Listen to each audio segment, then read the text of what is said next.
to make sure that the video is live. We'll stand for the pledge of allegiance. I pledge allegiance to the flag of the United States of America and to the republic for which it stands, one nation under God, indivisible, with liberty and justice for all.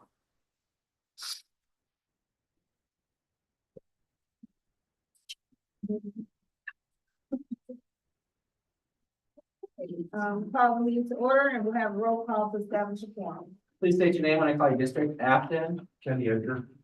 Bayless. Shannon Kohler. Thank you. Brentwood. Mark Cicero. Thank you. Clayton. Chris Wynn. Thank you. Ferguson Florida. Ken Martin. Hancock Place. Jennifer Carlson. Thank you. Hazelwood. Betsy Rachel. Thank you. Jennings. Harold Austin. Thank you. Kirkwood. Kirkwood.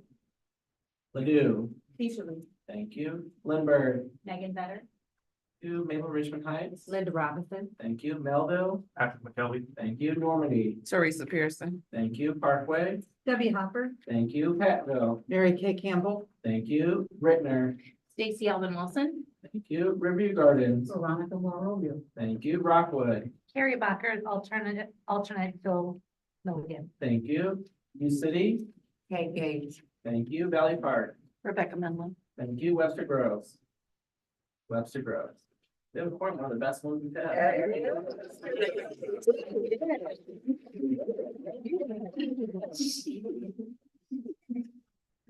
Next up on the agenda, is the approval of tonight's agenda. Can I get a motion to approve the agenda? Second. Oh, do that first? Yes. Oh, I'm sorry.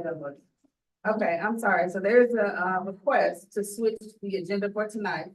And under the superintendent's report, it's just to put the budget update first before the strategic plan and comprehensive and the CSIP update. So can I get a motion to make that adjustment? So moved McKelvey Humble. Second Renner. All right, all those in favor say aye. Aye. Anyone opposed? Motion carried. Now, approval of tonight's agenda with the adjustments. So moved. Second. All right, we have a second. All those in favor say aye. Aye. Anyone opposed? All right. Next up, we have approval of the minutes from our last meeting. Can I get a motion to approve the minutes? So moved, Brittner. Second, Normandy. Second, we have a first and a second. All those in favor say aye. Aye. Anyone opposed? Okay. Okay,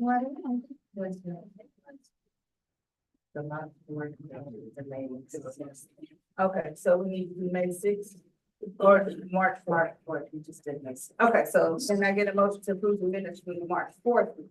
So moved. Second. Martin. First floor. All those in favor say aye. Aye. Anyone opposed? Abstain? Okay, so we have one abstention. Anyone else want to abstain? Anyone else want to vote no? All right, so one abstention. And a vote. And we are up now for public comment. I have one public speaker, Tim Evie, Special Education Foundation. Special Education Foundation update. Yes. Hi, good evening, everyone. I'm Tim Eby. I'm the Executive Director of the Special Education Foundation. And just wanted to take a couple of moments to share with you the work that we have been doing over this past school year. And first of all, thanks to all of you for your service on the Governing Council. SEF's mission is to assist students with disabilities who receive services from the special school district, and by giving them the tools and the opportunities they need to achieve success in and out of the classroom. We do this with several programs. And I'd like to highlight some of the things that we've done over the last 12 months.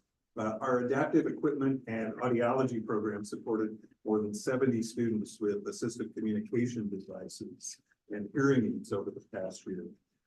Our critical needs program, which we work very closely with the FACE office at SEF or at SSD.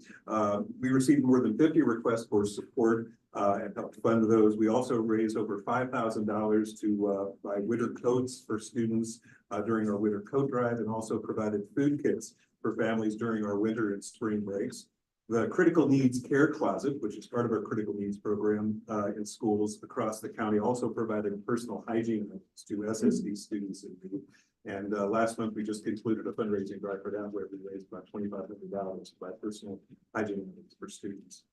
Over the past year, we assisted more than 36 SSD students in attending winter, spring, and summer camps through our Kids to Camp program.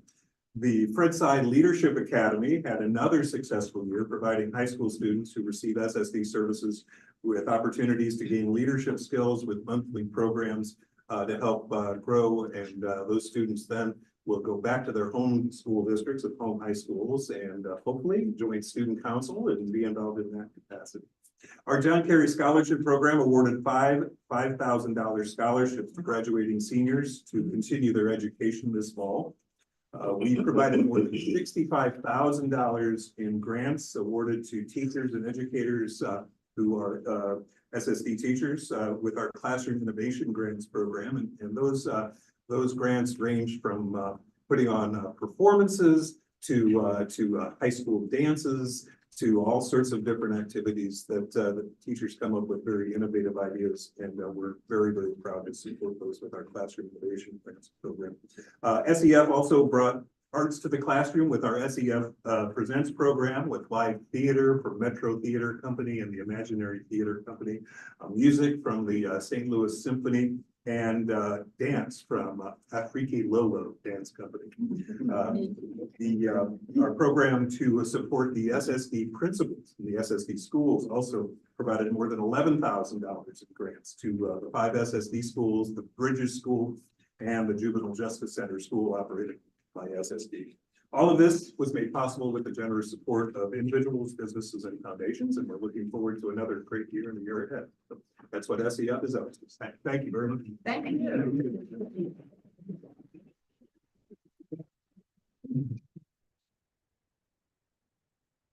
Next up on our agenda, is chat updates.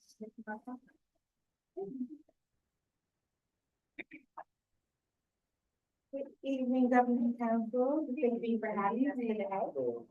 We just wanted to give a quick end of the year update about some of the things we've done this year. So our 2023-2024 leadership for this past year was, our president was Rebecca Fleeting, our vice president was Deanna Davis, myself, I served as recording secretary. Vacant for correspondence secretary, and our parliamentarian was Dwayne Lay. Our theme this year was connecting to harness the power of parent voices.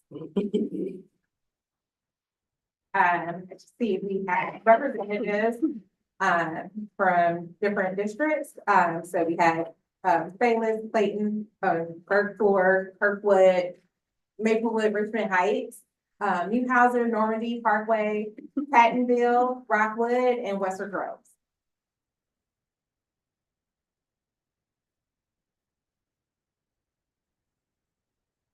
This is a list of SSD staff who attended. So we had everyone from SSD president, when Penrose was there, over just about 20 people. So we want to thank everyone from SSD who participated in our meetings. Our parents really appreciate it. Your involvement in providing those updates and being safe. Get the districts that attended the presentation meetings. So we definitely had a good group, but next year we definitely want to see more and try to get at least more of the 22 districts that we do serve to be involved with PAC. So we're definitely trying to do more of an outreach by doing that and try to get more PACs, local PACs through school districts set up as well. We have 4 new members that, 5 new members, that joined PAC this year. Dwayne Lake, Kirkwood, Lindsay Woods, and Pattonville, Maureen O'Neill in Western Groves, Crystal Lane and Rockwood, and Tamika Jones in Newhouser. 2 of those members are serving on the executive board. Dwayne Lane is served as a parliamentarian, and Chris Lay was just voted as a president. Some of the topics that we did cover this year, so we always go over the overview of the SSD services and website. That's typically done at our first meeting, and that's just really to get everyone who's new or hasn't been a part of PAC to just kind of see the ins and outs and know what's available to them in the district. We also went over IEP process overview, impact presented, special education fund. Tim Reed, he was one of our most frequent visitors and did a couple presentations throughout the year. We also had a presentation by ODOC as well. We did a transition to kindergarten presentation, family navigation presentation, and Able account. Key achievements that we had this year, we did have a very successful back to school celebration at the here at the SSD admin building on September 13, and we had about 38 attendees. We were going to have an end of the year party as well, but due to weather, we did have to cancel. So we're hoping that we can do more in-person events this upcoming year as well. The average attendance for PAC meetings this year were about 30 people per meeting. So definitely a great number, and we hope to keep that going. And everyone is always welcome to our PAC meetings as well. And then if there's any other topic that you would like to, or maybe would like to present, definitely feel free to. So we held our election this May, and as of now, our 2024-2025 SSD PAC Exec Board, our president, Chris Lay, who's in the audience today. Definitely clap it up because it is definitely volunteerism, so we appreciate everybody that serves for the PAC. Our vice president is currently vacant. I am on year 3 as recording secretary. Corresponding secretary is Maria Martinez, and then parliamentarian is Dwayne Lane. So we want to thank our new exec board as well for definitely giving their efforts and taking the time, and also thank to our past PAC representatives as well for all that they did is definitely appreciative. We definitely know a lot of us are here for the same reasons because we definitely care about all of the individuals that have special needs in our lives, and want to make sure that everybody has the same resources and information. So lastly, I'm just going into a thank you. So just wanted to send again that heartfelt thank you to not only SSD PAC board members, SSD staff, our stakeholders for all of their support and dedication throughout this year. And sometimes, a lot of times, being a volunteer at times, it is definitely a thankless job. But we definitely want to show our appreciation because it is offering your free time, and a lot of time does go into it. So thank you to them. And then we look forward to continuing in collaboration and serving everyone again this August. Thank you all for making a difference. I'm not familiar with Newhouser. So that is a special school district school. New owner? New owner, did I say it wrong? No, it's printed as Newhouser. Oh. I thought it was an autocorrect. It might have been an auto. Okay, because several times as Newhouser, and I just wanted to make sure it really was new owner. Yes, new owner. So sorry about that. I was just following along, but thank you so much for pointing that out. Sure. That's correct.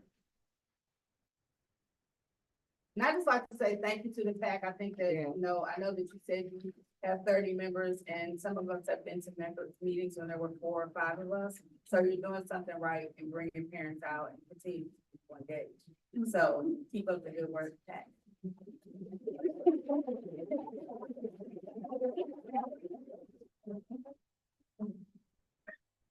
And next up, we have our superintendent report with our FY25 budget update.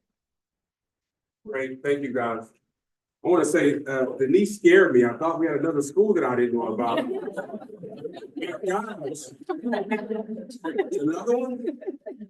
So thank you, Denise. Thank you. While we're getting settled here, let's give Rita a round of applause for the food tonight. Please. Those pieces. So we're gonna delve into the FY 25 budget tonight. You guys have a number of items that are there in front of you. This was the budget was sent to you here a couple of weeks before, just so you have one to provide the documents that you have here in front of you, just so you know. You have the packet, which is the same presentation we're going through tonight that you'll have there. So two other things that you have, there's a budget versus actual report that was added. So you have that there. There's also the DISPRO budget that has been provided. So that's a single piece of paper, the DISPRO County budget. And then Rita should have provided each of you your individual breakdown by your partner district. So you're the only one that has yours. So don't look over your shoulder at your neighbors so they do not match. So that's the only report that we have that's different for each folks, but the other things are all consistent. So we'll be referring to a couple of those different documents, as well as there's a document labeled budget follow-up questions that we're going to be getting to here in a moment.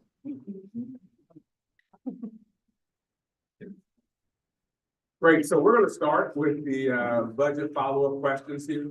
We've received just a number of questions here, and we're thankful for those that have come about. So we want to start here because this provides some transparency. And so I will say the budget questions that are here are not only about FY 25. There are some that date back, so we felt like we wanted to answer those to be transparent just regarding some of the questions here. Some of the questions may be redundant, as most of you who were here for our budget retreat that took place, where we delved into really kind of where we were, how we got here, and what next steps are going to be. So some of the questions may be redundant, but I ask that you just stay with us as we get through these. We're going to try to get through these as fast as possible. I think we have about 30 questions here. So the questions alone is going to take about 30 minutes. So we're going to try to move through these as fast as possible, if you can be patient with us.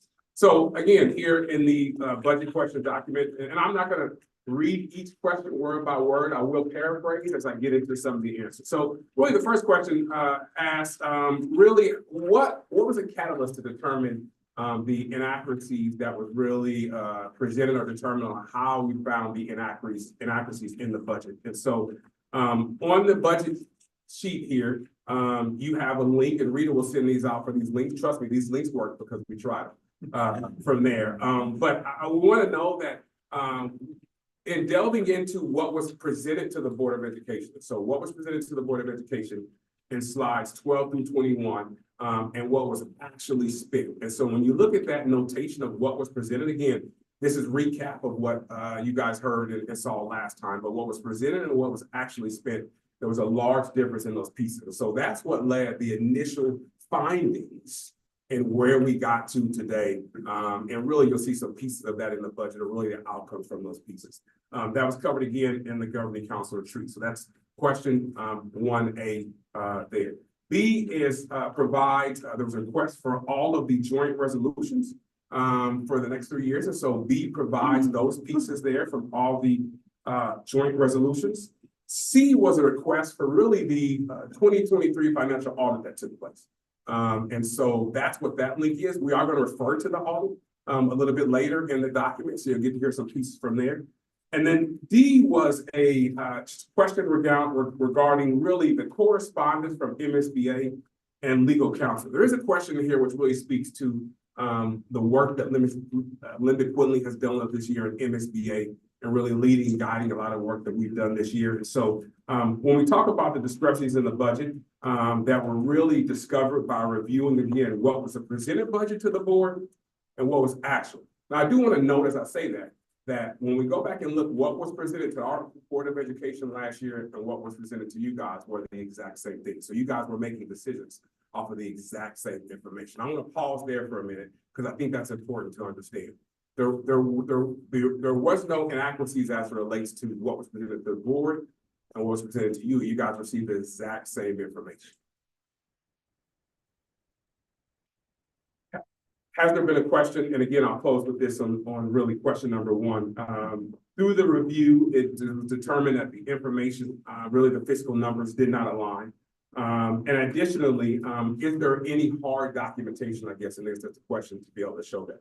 We consulted with MSBA and really our legal team, and our legal team has considered any documents that we have privilege from those pieces. However, we are able to speak to those pieces and what they really look like just as it relates to what was presented and what was not, and that's in the. So next group of questions was around the joint resolutions. So one of them was a question about, is there a possibility of renegotiating the joint resolutions with the discrepancy in the finances? In consultation with our legal department at this point, we don't believe that we're in a place and space where we're able to do that at this time. There was a question, what would the FY25 budget look like if we did go back and renegotiate? And right now we're in a place and space where we're really focusing on working through the agreements that we have that are currently codified, and looking at how we're going to right the ship, and really that's what we focused on in the governing council retreat in May, looking at positions and really looking at how we become good stewards of taxpayer dollars within the agreements that we have, knowing that we've got about 2 more years left with those joint resolutions. And then question C is pretty adjacent to that, which is there anything that would lead us to the point where we would go back to the table and renegotiate? And really what we have is in Missouri statute 105, 585-6, which talks about how if you're under a budget shortfall, an organization can require a modification to a joint resolution. The challenge is right now, we don't think we're in the place where we can show that there's really imminent financial distress is really that threshold, because at the end of FY25, we still have a 52% fund balance. So trying to say that we're in dire financial straits with a 52% fund balance, that's just a really hard narrative to sell. It'd be different if we were going to then go negative, and one of those things were, and that was really what the guidance we got from legal was, is you're not at the place and space yet where you can really use that clause to go back to the negotiating table. And I think to point there, also to note there, is that when you really talk about special school districts has been blessed to really have great fiscal management. Because of great fiscal management for many, many years, it puts us in a place where we're able to, I use the words, ride our own ship, right? Because truly we understand today that if I look at Brentwood, someone may vote for a tax levy in Brentwood, but it's not likely someone's going to vote for a tax levy in Brentwood and special school district. So understanding what those pieces are, and again, advice from legal, being able to ride our own ship, take control of our own narrative, being able to take control of what we need to do is where we live right now. Question 3 was a question about whether there be a public hearing before the budget is approved by the board and the governing council. Yes, our board policy DBH requires that, as I'm sure all of your board policies require the same. We had that hearing that took place on Tuesday, May 28th. There was no comment from the public, but that meeting did take place. Question 4, Dr. Macklin, was there malfeasance that took place, or was there activity that took place that could be considered criminal? It was determined through an investigation that through the processes that there was no malfeasance that took place. Was interest-based bargaining principles followed? No, that was determined, but there was no malfeasance. So to ensure that we don't encounter this again, there are a couple of things that we're doing, and one of them is revising our board policy HA. Kevin? Yeah, and so as Dr. Mack kind of queued up, so the next question was about, is there a policy around negotiations? It's our policy HA and corresponding regulation HAR. Through this investigation, we think that we need to be more clear in our regulation, especially around what parties need to be in the room, when, and for what duration of the negotiation process. We also think that it might be beneficial to add an additional regulation or two. Right now, there's just one regulation, but having one that specifically covers negotiating process for SDNEA versus SCEA, because we have so many different collective bargaining groups, we can speak holistically in the overall regulation, but then getting a little bit into the weeds for each of the individual bargaining units to make sure that we're really doing our due diligence with each of those different groups. Because how we negotiate with teachers may have some differences than how we negotiate with paras versus how we negotiate with bus drivers and monitors. Board policies related about finance was another question that came up. So we've got our policy DB, which is our annual budget policy. That was adopted back in January of 2018. And so it's going to be reviewed by our board policy committee in August. Our process is we have a subcommittee of our board. They meet every other month, and we pull specific board policies. Since it's been more than 5 years since we reviewed that policy, it's up for 5-year review. We're going to factor in some of the things that are part of that conversation or be about budget timetable. That's a recurring thing you're going to see here in the document is how do we get this stuff done sooner so it doesn't feel like we're doing this at the last minute. And some of that falls back to that policy. And so that's one of the things that's going to come up in that policy review in August. And then there was a question about fund balance. So that was policy DVC. Under the previous superintendent, we did make revisions to policy DVC regarding the fund balance. There used to be a minimum criteria for the fund balance that was removed. However, the boards informally adopted a fund balance goal of 30% is where we wanted to be at with the fund balance. So it's no longer in the policy, but that is the board's expectation that we operate with a 30% fund balance. That's something that we may reconsider in that policy DVC to take back to the committee. So question number 7, Dr. Macklin, how are you guys working with all this with the absence of a CFO? So we have had a CFO in the beginning of the year. Currently, we are without a CFO. We have had Linda Quinley, who is a financial expert, Jim Cummings, who is a financial expert, who have been working with us really since August. And so they've done great long-run planning. They've done a great job of delving into our budget here and really guiding some of those pieces to go from there. I think the question always comes up when you talk about consultants, the cost of consultants, and I will say this publicly, both of those consultants cost the district about $55,000 per year. Currently, they have located about $3.9 million in additional funds for us. And so they have paid for themselves 6 times over for those pieces.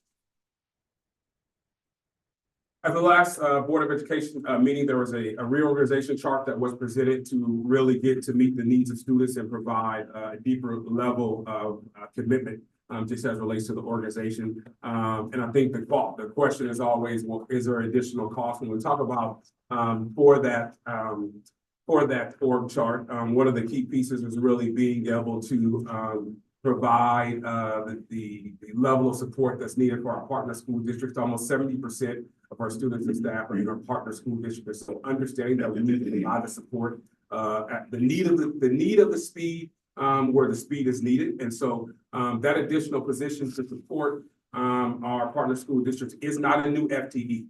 That position was already in the budget, and actually it's been in the budget for 2 years. And so we took that position and reallocated it to provide the funds that we needed for the partner school district. We feel like that's vital, and being able to do those pieces are key.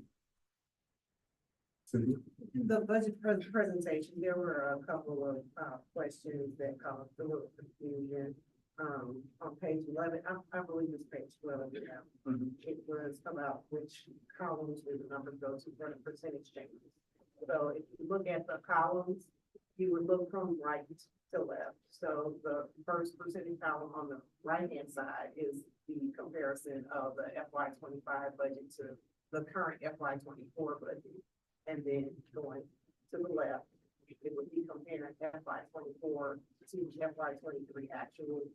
And then the final change column is comparing FY23 actuals to FY22, and FY22 is a so that I think that's where the confusion. And also, in some cases, the numbers are reported with extra zeros. They're summarized on some documents and not in others. So moving forward, we're going to make that alteration for consistency purposes. Then the next couple of questions, there were a couple of math pieces that were going on. There was discrepancy about the increased pay for certified staff. And so there was a $14 million increase, which is a 6.7% increase for certified staff. This includes 63 additional teacher level positions. And there was some back and forth about what's the increased pay for non-certified staff. It's an 8.2% increase overall, $13.5 million.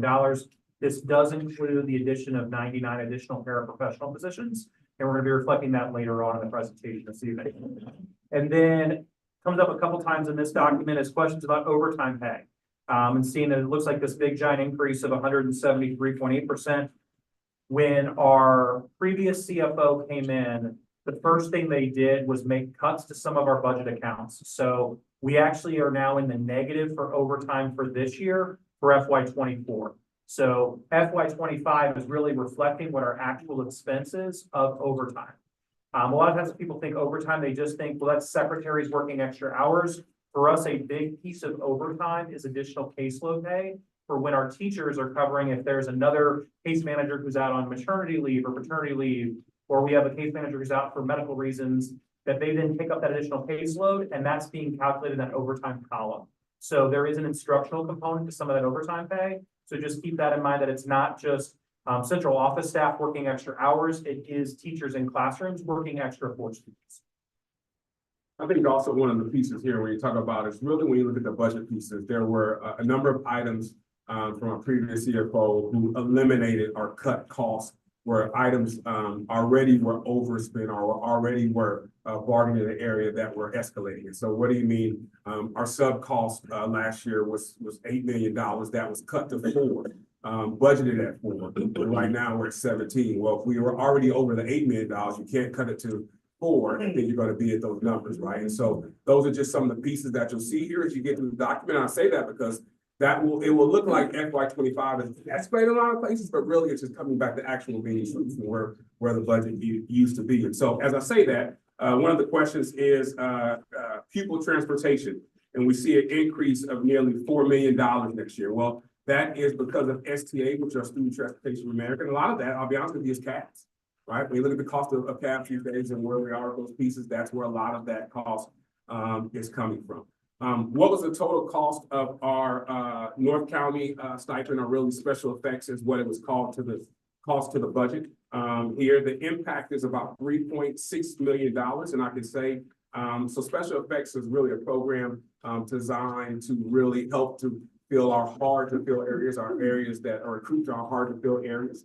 And so when we talk about that cost, again, $3.6 million, and there are some budget line items. I'm on F right now where that's being paid from, but I do want to note that that is coming, a majority is coming from ESSER funds to be able to use those pieces from there. Why do we see a jump in the prior taxes? Well, prior taxes can really vary from year to year, and FY24 was much more lower due to really unfavorable tax settlements. But $4 million is budget, which is really historically about the average. Again, that's one of those pieces that have some vacillate there.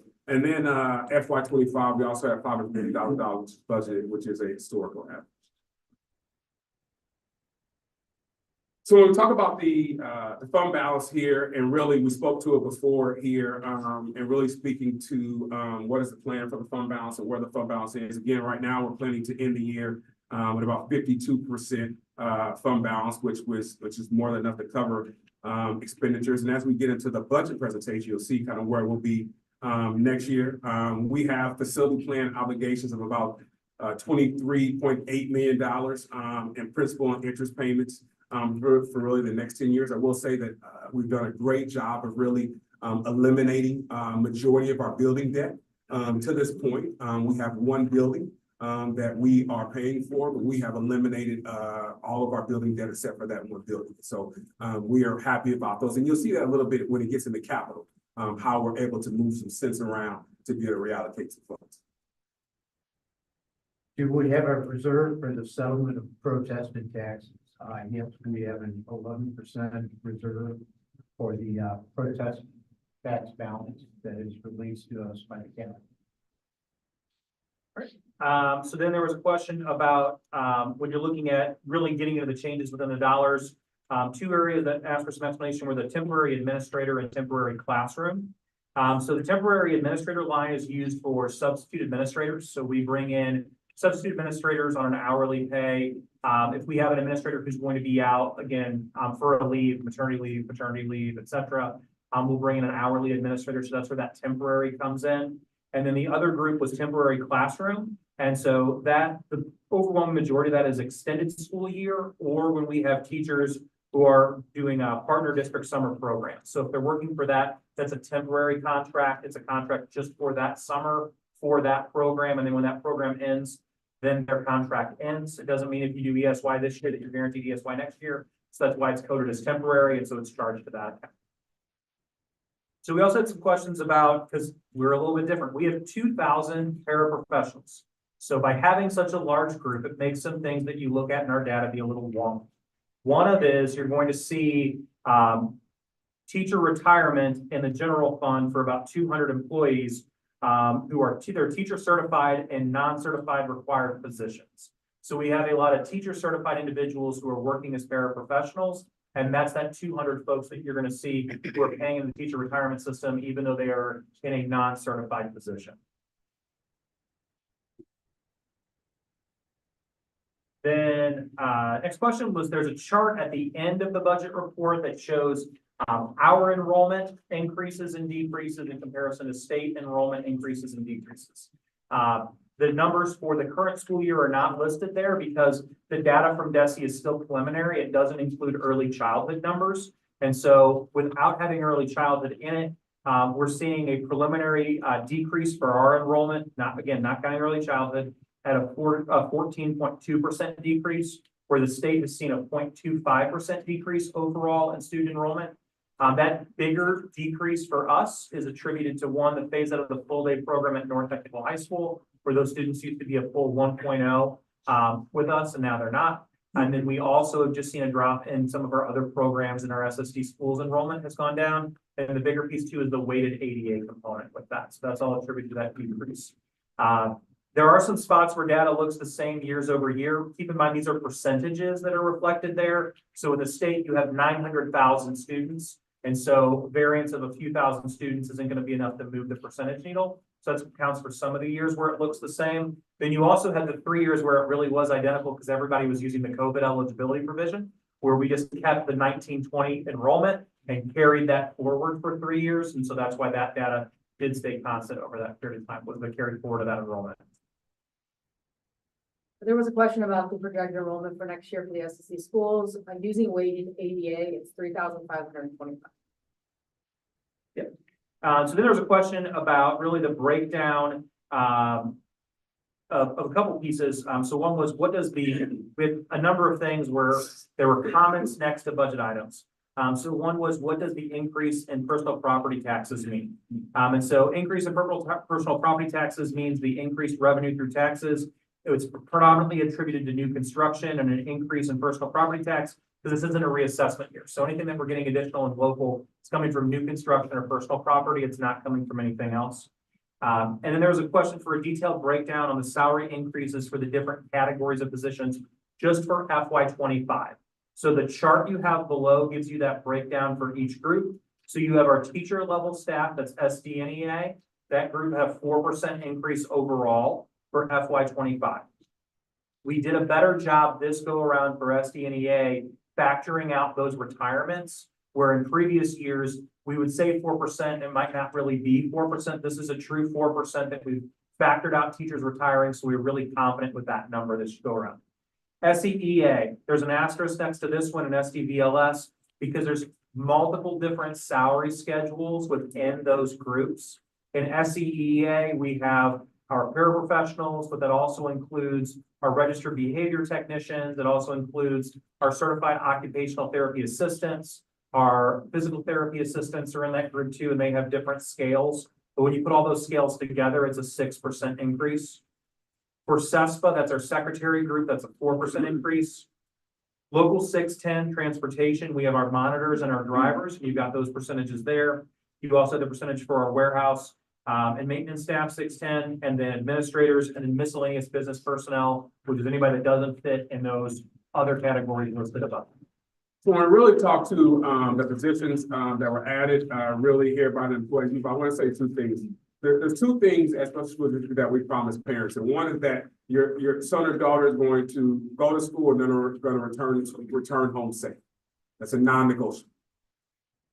The next thing that we promise is that the quality of service delivery will not change. And that impact is key.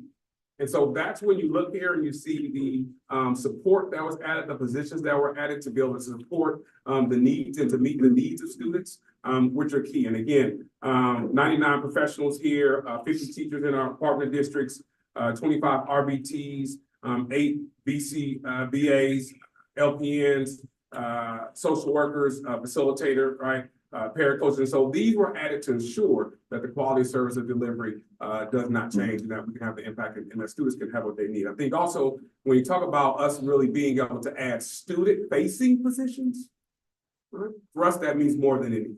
The impact is there immediately.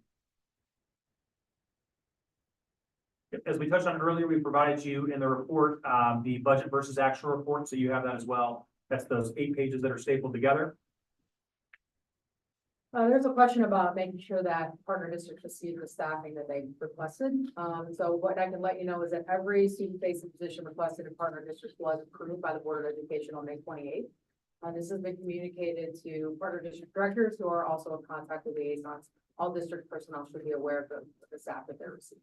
And to piggyback on what Dr. Grigsby said, there are budget meetings that are held with both superintendents, liaisons, directors. And so collaboratively, we come together to discuss staffing. We discuss the needs, we discuss the wants, we discuss where we are now with each of the partner school district pieces. And so it's a collaborative effort that takes place around staffing conversation. Had a question about Dispro. It's not readily available in the budget report. We've provided that information for fiscal year 25 Dispro budget. Just remember it's subject to change based on the numbers we've received. Requested a link to the SENEA joint resolution salary information for fiscal year 25. We have links there to the teacher salary and related service. So your related service staff may be OTs, PTs, nurses, speech language pathologists.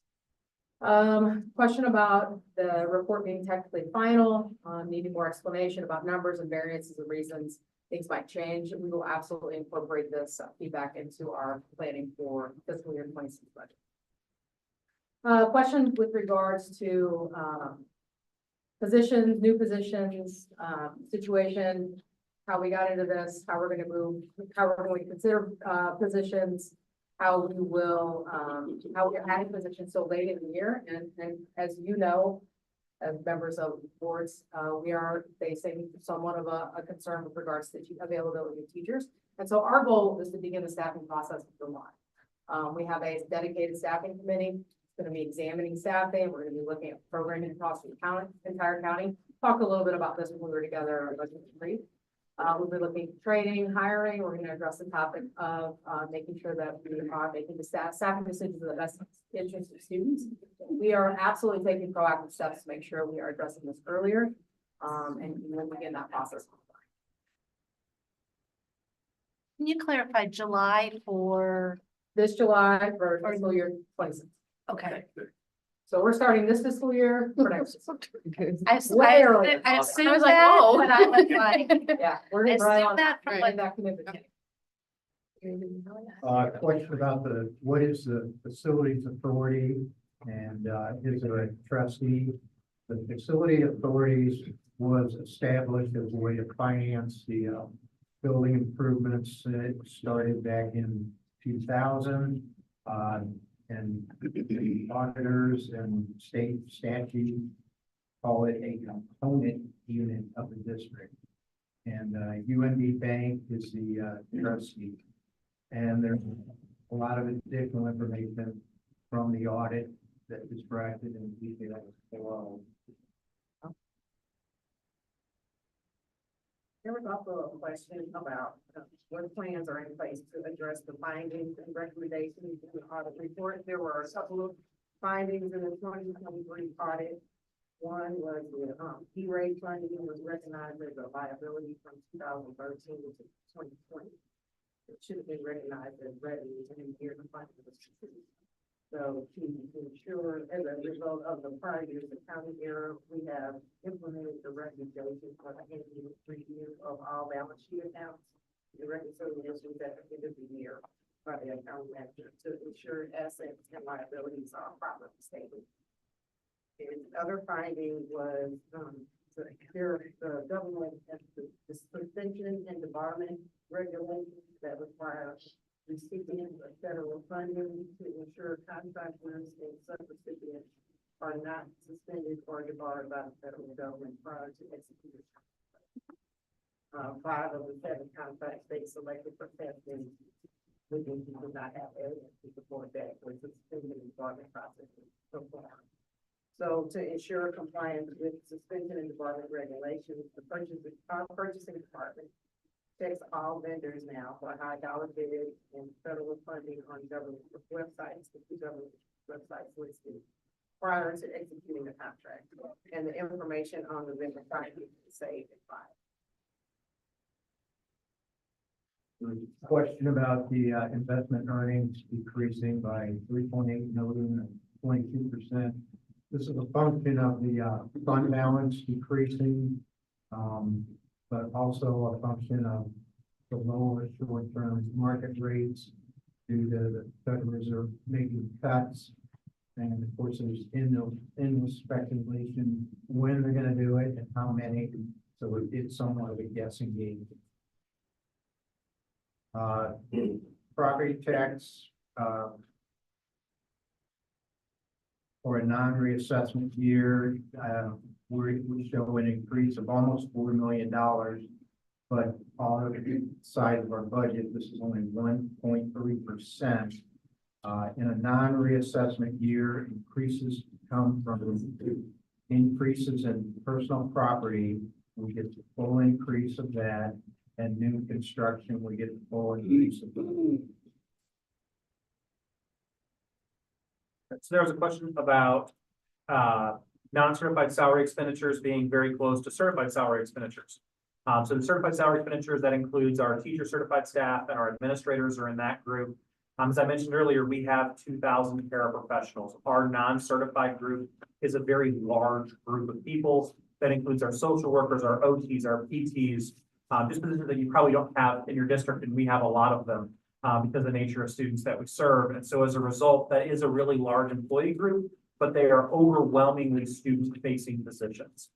So there's positions that are working directly with students, and so that's why you see such a large dollar amount in the not certified bucket. There's also a question about, we see a really big salary percentage increase for that group. That is the additional 99 positions that we talked about earlier, but then also, as we shared, the pieces that were part of the contract negotiation process with that group, there absolutely was a cause and effect there. That the results of the collective bargaining agreement, we did see a big increase in what that salary co-pay is for that non-certified group, and that's kind of across the board with that group. Then there was a question about how we've kind of barely increased what our cost is for substitutes. So we don't do in-house subs now, everything is through Kelly Services, and so we have a flat rate for substitute teachers. There's also a comment on that line. They talked a little bit about how we're looking at reining in release time requests as a piece that we're digging into with that, because we are seeing that throughout the district where people are taking more release time, so we're paying more for subs. We really need to be looking at, is that really an appropriate training, or is there a time where we do that training where that doesn't require a sub? Those types of pieces could be done on a PD day when we wouldn't need to have somebody take your place. And so when you've got 2,000 teacher level staff, the release time really adds up a lot. We also see where some staff are taking a lot of release time and some staff are taking very little. So how do we get it to be more equitable across the board, as opposed to a handful of teachers who are going to a whole lot of training and then a smaller group who aren't getting as much?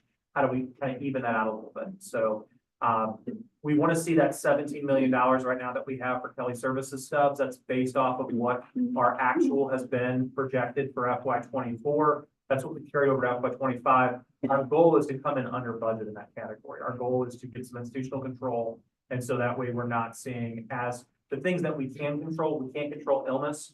We can't control release time.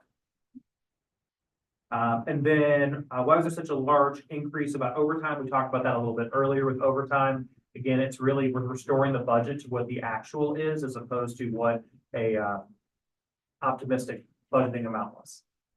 So you will see here later on in the presentation, and we'll close with this question and then get into the presentation, but you will see here that we are deficit spending. We are deficit spending to the tune of almost $60 million. And of course, that's not sustainable.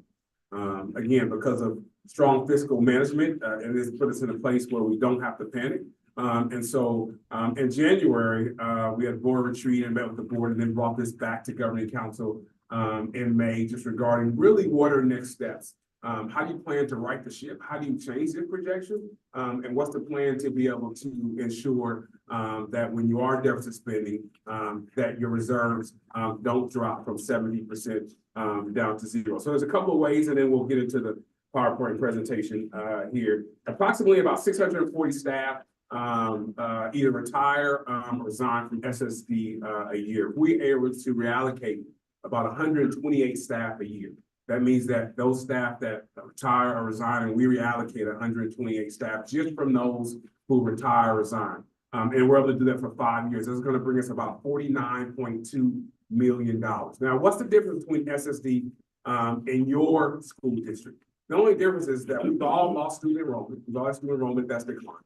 We've all had teachers that resign, right? The only difference is that you guys started programming and planning a little bit early, right? And so we're to that point now but we're able to do those things and start planning and programming to really right the ship for the next step. So 128 staff over the next 5 years. Again, that's not releasing anyone. What that is someone who's retired. I was gonna look at Kevin and say, Kevin retired, but we don't want Kevin to retire, so let me come back here, right?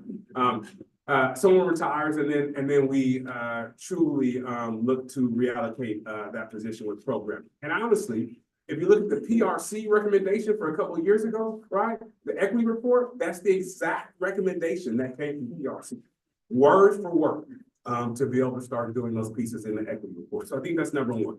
Number two, we allocate about 7 cents a year for capital projects, and we are in a very good space with our buildings. And so not allocating 7 cents a year and really reallocating or allocating only 3 cents a year and reallocating that 4 cents a year will generate about $74 million over the next 5 years.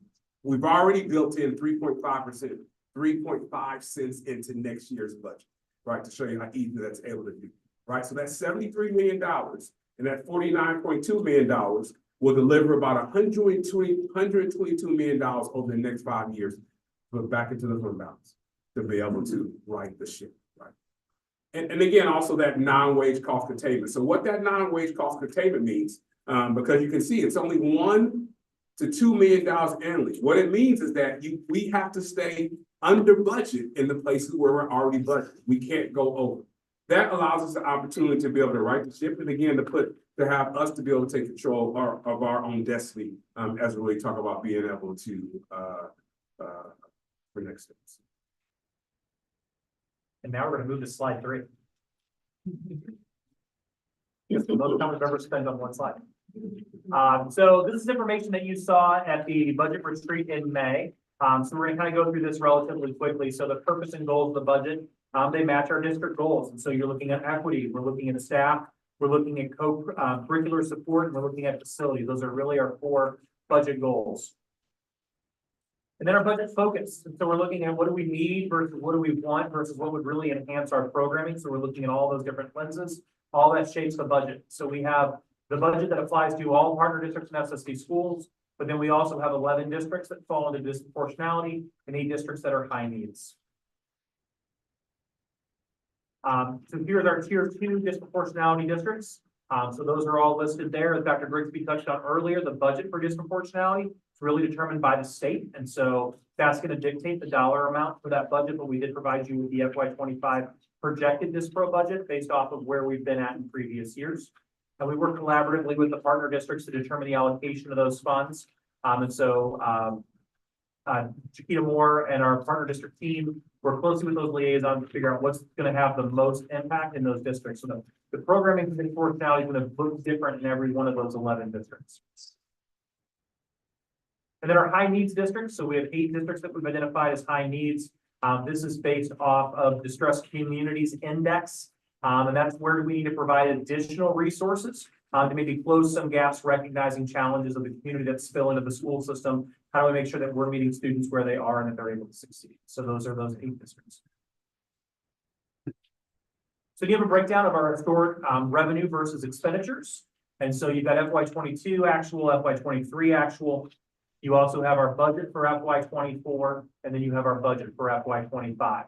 You can see that column at the bottom is the fund balance, and showing the change in the fund balance from FY23, FY24, and then FY24 to FY25. You can see the large expenditures here between actual FY23 of 517 and then the budget of FY24 there of 612. We're going to break that down a little bit more here in a moment. So a couple highlights of things that you're going to see in the budget reports that we're providing.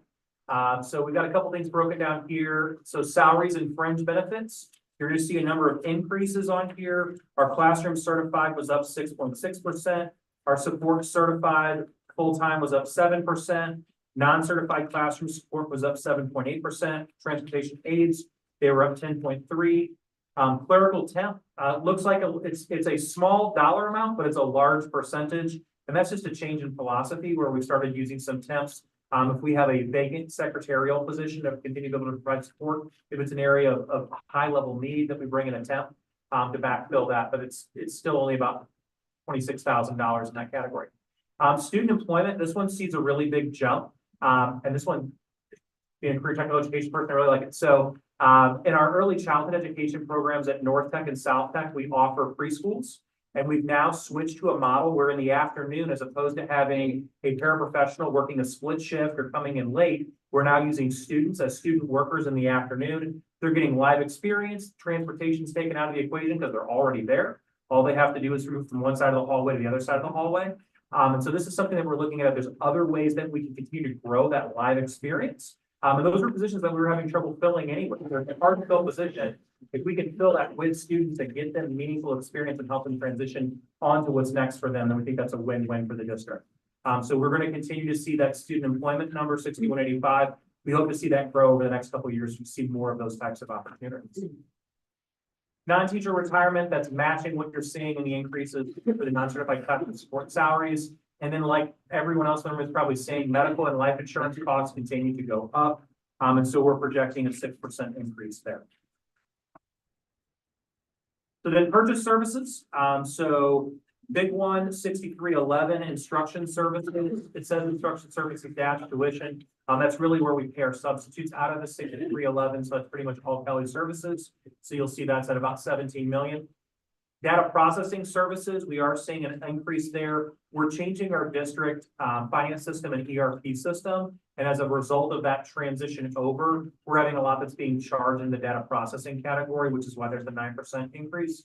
But that's really because we're getting through implementation. Another big shift in 6338, you're going to see an increased cost for rental computers.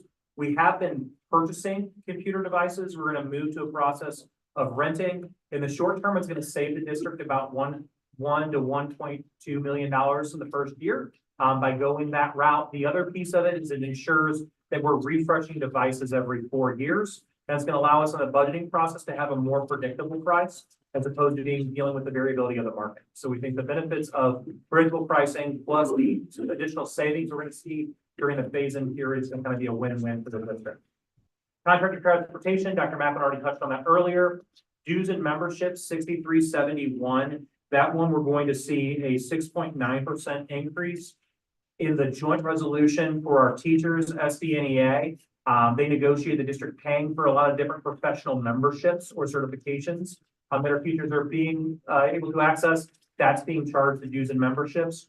Also, some of those things under supplies, 6451. Subscription, some of that's getting charged under subscriptions as well. All of that's tied back to what was negotiated with SDNEA. For supplies technology related, we do see an increase there, but that increase is really tied to, we purchased a lot of technology 4 years ago. If you time travel back, that was COVID.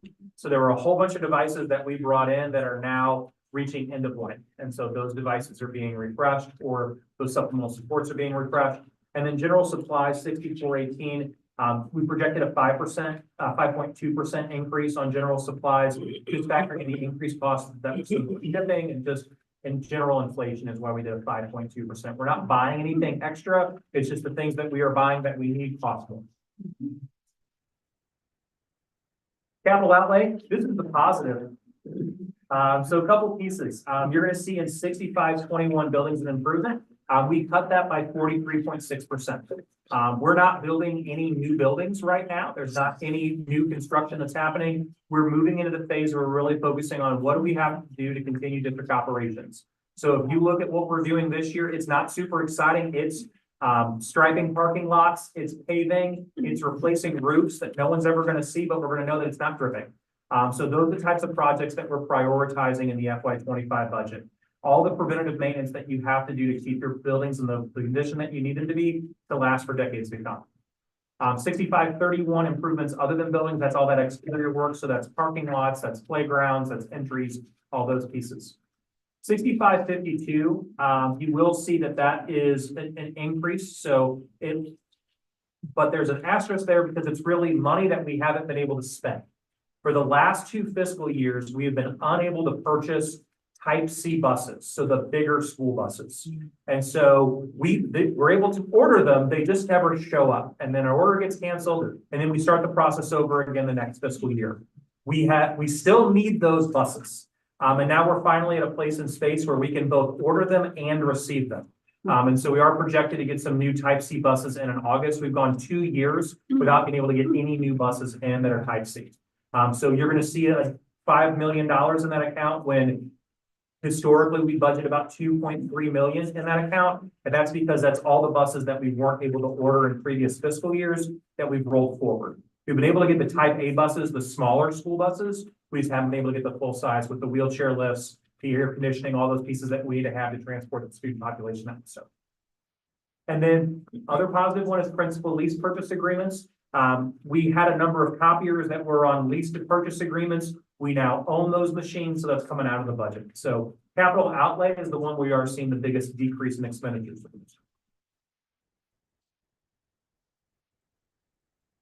You guys break down a revenue by source. So you're going to see a couple drops. State revenue is the big one. That is a result of the foundation formula. For us, we have to go back to what our actual enrollment is as opposed to being able to use that COVID carryover.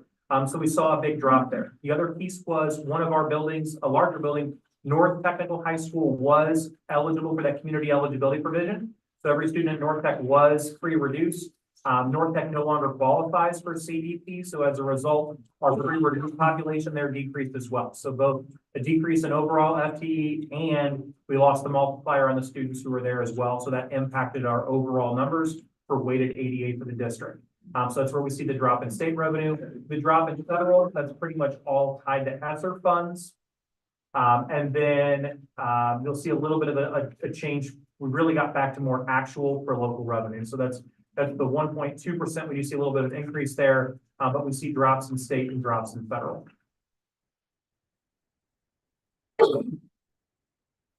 This slide shows you expenditures by category. It shows you the actual spent in FY 23, our current FY 24 budget, and the by category FY 25 requests. Our total salaries went up $27,579,000. Benefits, $8,834,000. Purchase services went up in an aggregate, $1,665,000.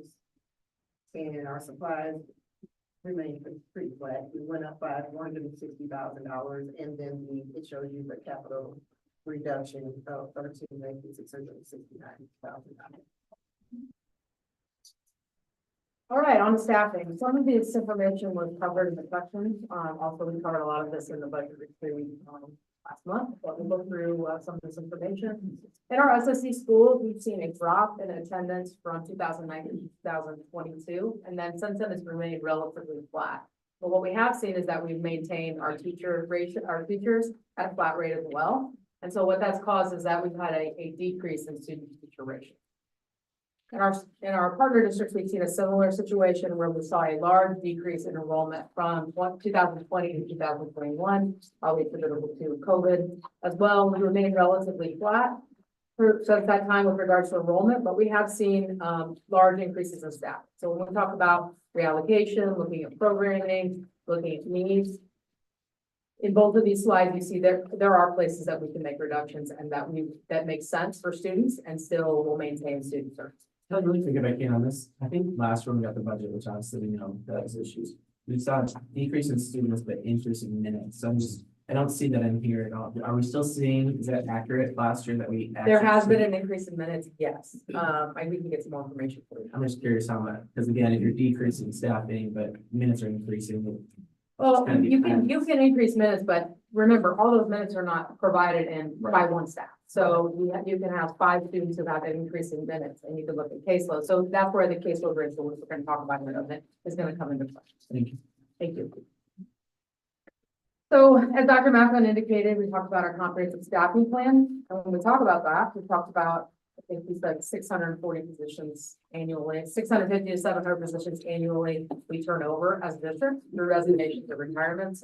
As we turn those over, we'll be looking at reallocations.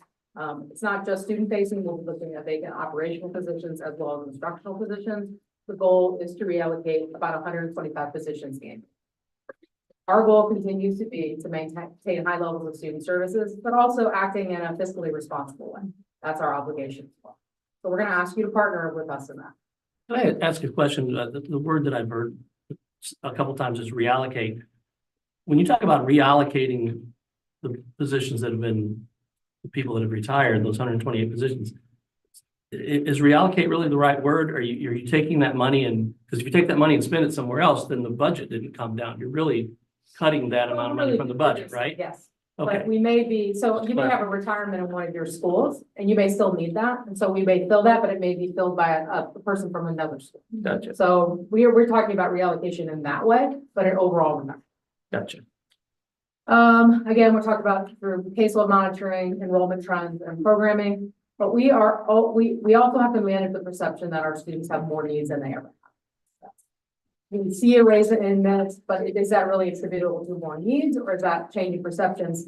A decrease in our willingness or tolerance or across the county with regards to working with students, and people are tired.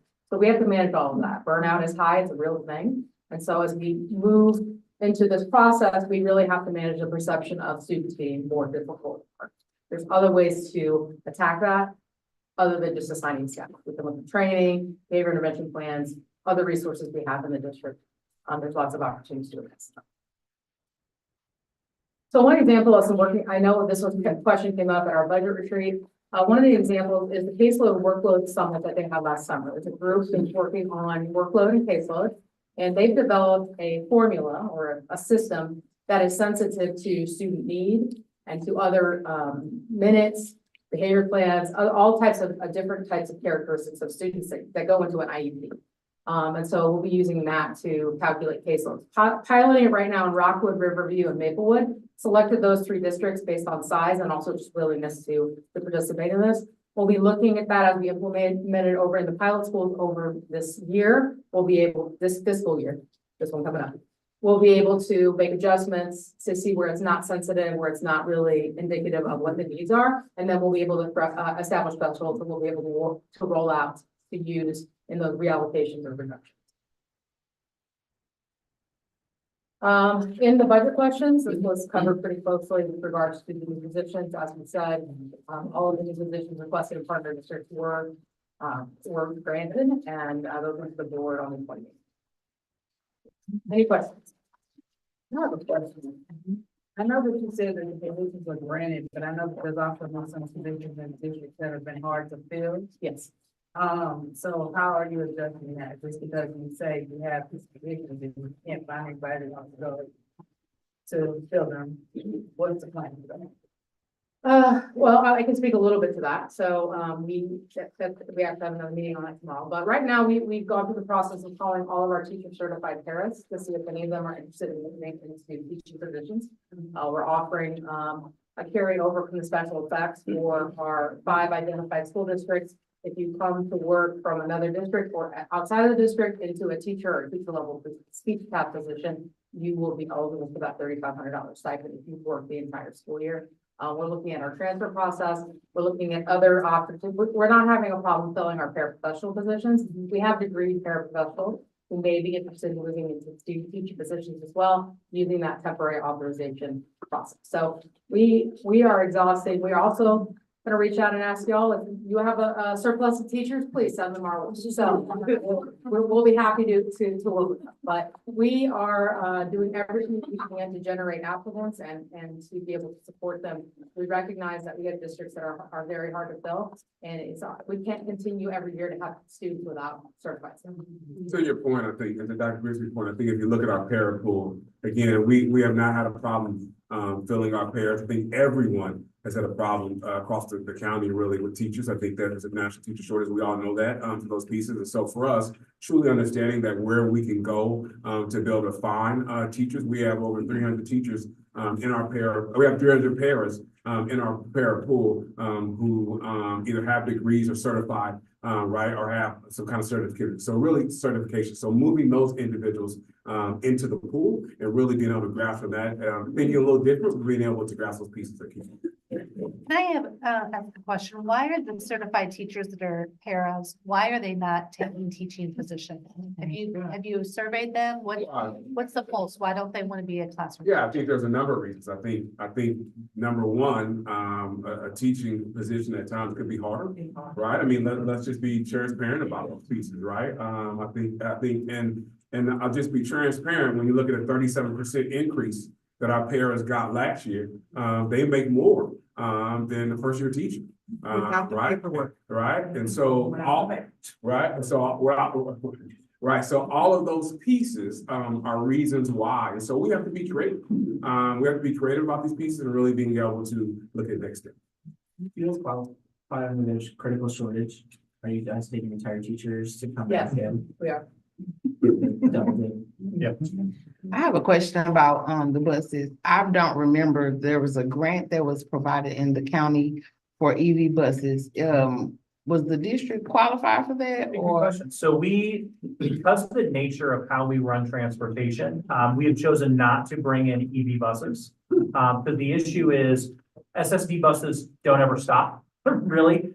We go from, they have 3 tiers of morning routing, and then those buses then immediately move into early childhood related routing, and then students who aren't able to attend full days. So we have a lot of midday routes that are then run, and our tech schools are all midday routes.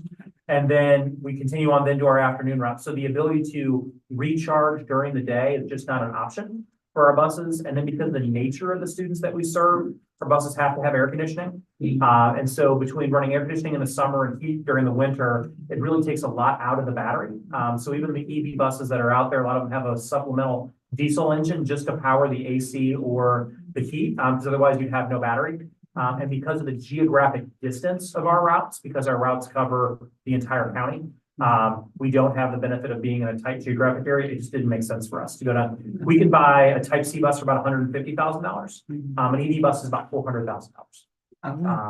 And the end of life for an EV bus is about 10 years, where we've been able to extend some of our buses because we haven't been able to get new ones beyond that 10-year window, where an EV bus at that point, the battery is, it's no longer sustainable. Okay, thank you. Yes, I have a question concerning, I'm looking here at the historic revenue versus expenditures. I'm seeing for your fund balance, ending FY 25 is 35%. And looking at the percentages, it's been increasing yearly. So I see where the board has adopted a 30% fund balance. Now, is that 30% for as fiscal year 26? As for as, because if you continue to drop, it's going to be below 30%. Yeah, so the 30% fund balance is where we want to be, is where we want to stay right now. You're correct. And that 37%, I want to say that 37% that you see in FY 25 is without us doing anything, right? And so there's nothing done there to really put back into the fund balance. Actually, we do have about 3.5 cents in capital, but there is no reallocation of staff. And so that's where that 37% comes in. So is your projection correct by having the fund balance at 30%, 2002 and fiscal year 26? And how is it going to If we did nothing, it would be lower than 30% at the end of 26, right? If there were no changes made. This projection surely shows that where we're going right now, without the reallocation of staff, we're going to be at 37.8%. The board has decided that the fund balance be at 30%. That's the lowest that we want to do. Yeah, because it's serious. It is. Yes. Yes. Now, I do have a question concerning my district, so I have to do, change it now, but. How long is it? Right, how long is it? It's just a couple. Why don't we wait? Okay. Why don't we wait?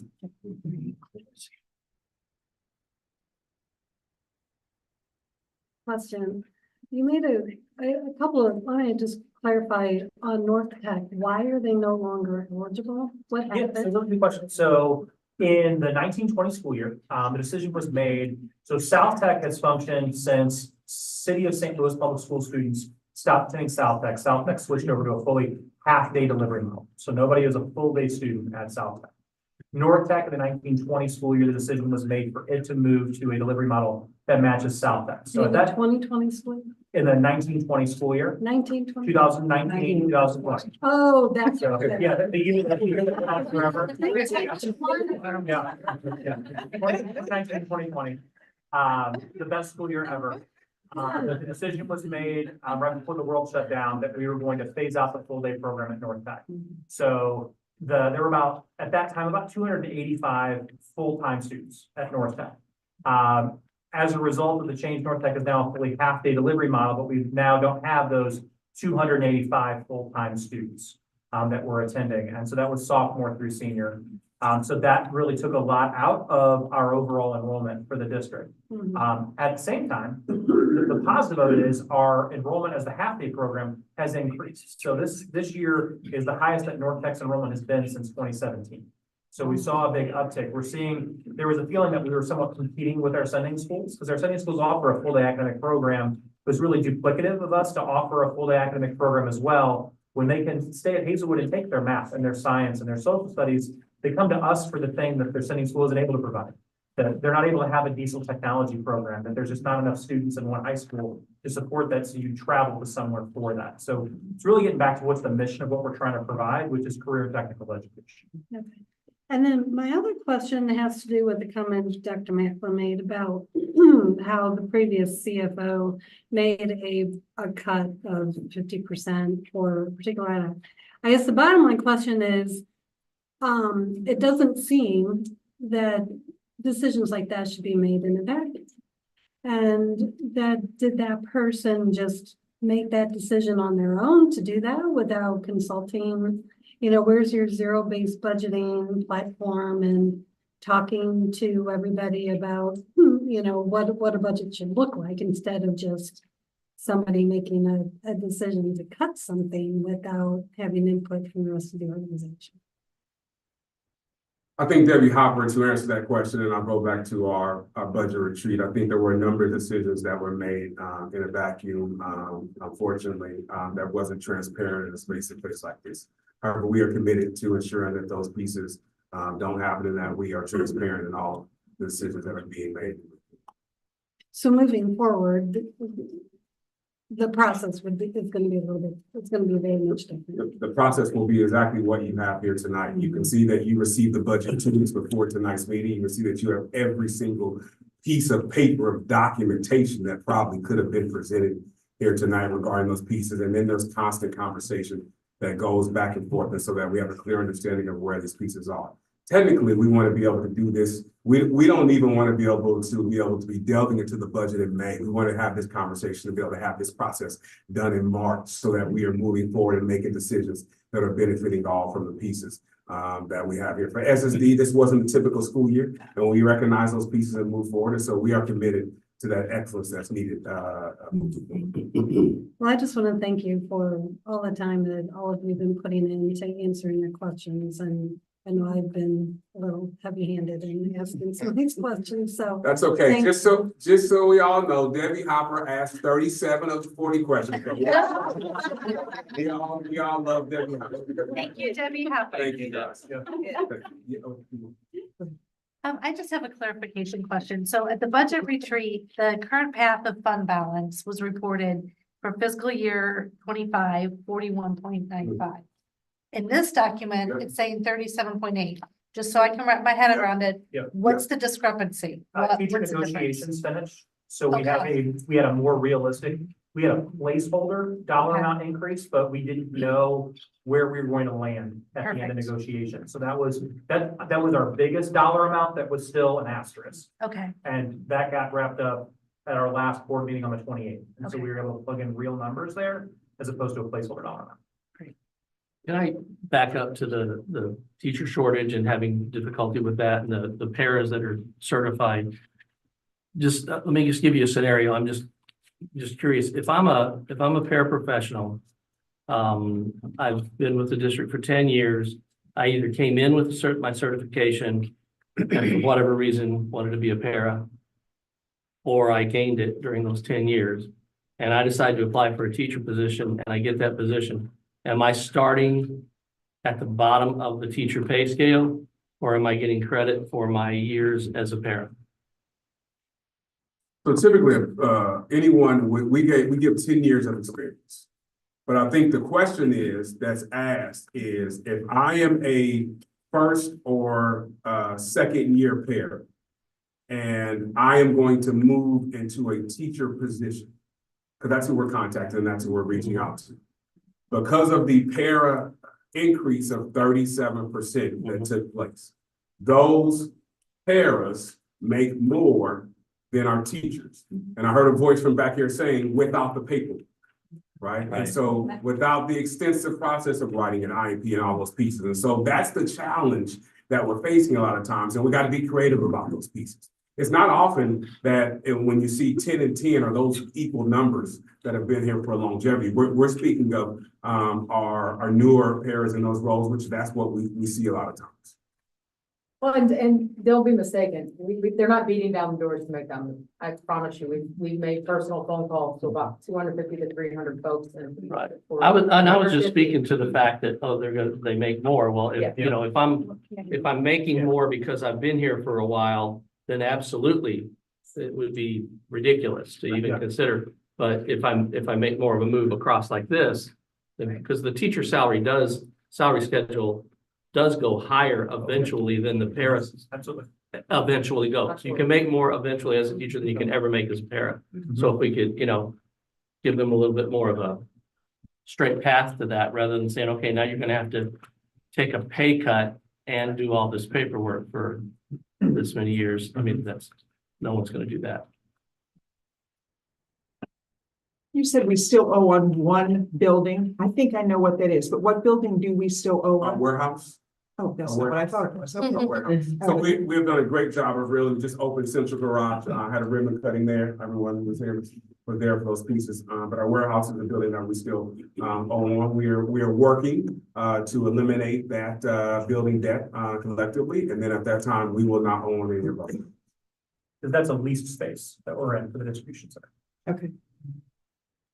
One more quick question. So what's the process now? So I'm assuming this budget will get approved by the governing council tonight. It's been approved by the board, SSD Board of Education. What's your process now for getting these new positions filled? It seems like you gotta.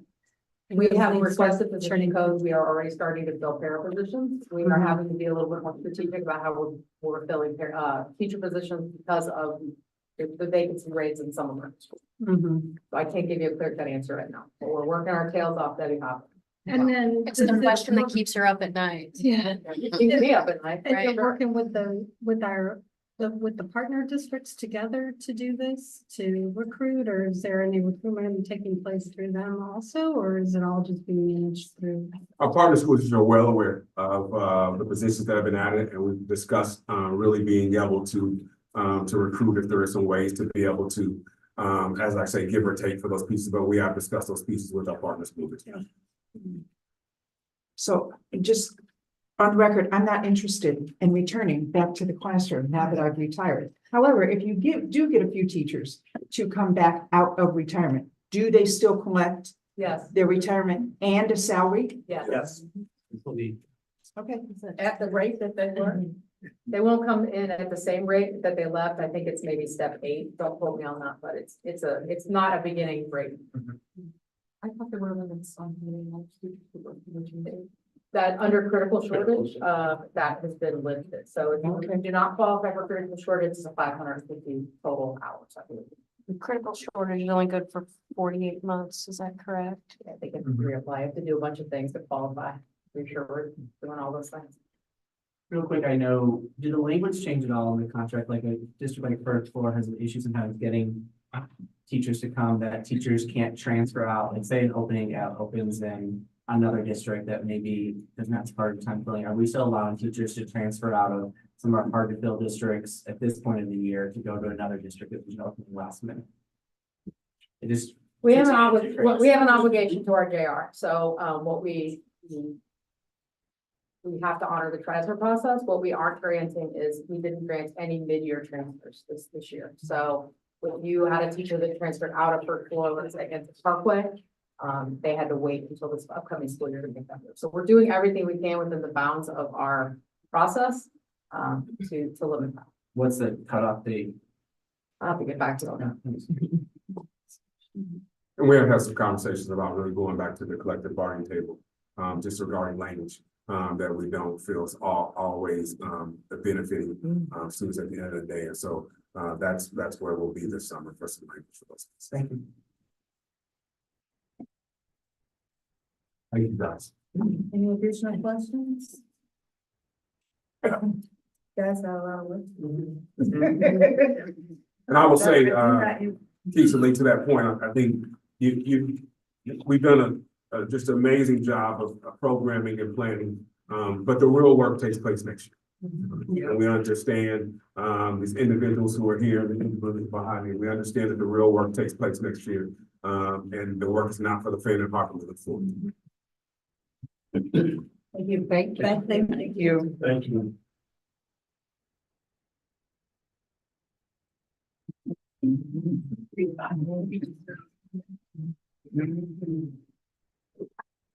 Next up, we have the CSIP update.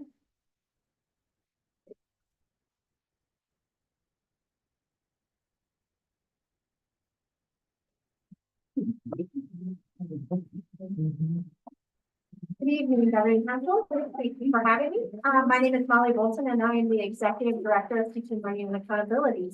And tonight I'm going to give you an update on our strategic as well as our comprehensive school improvement plans.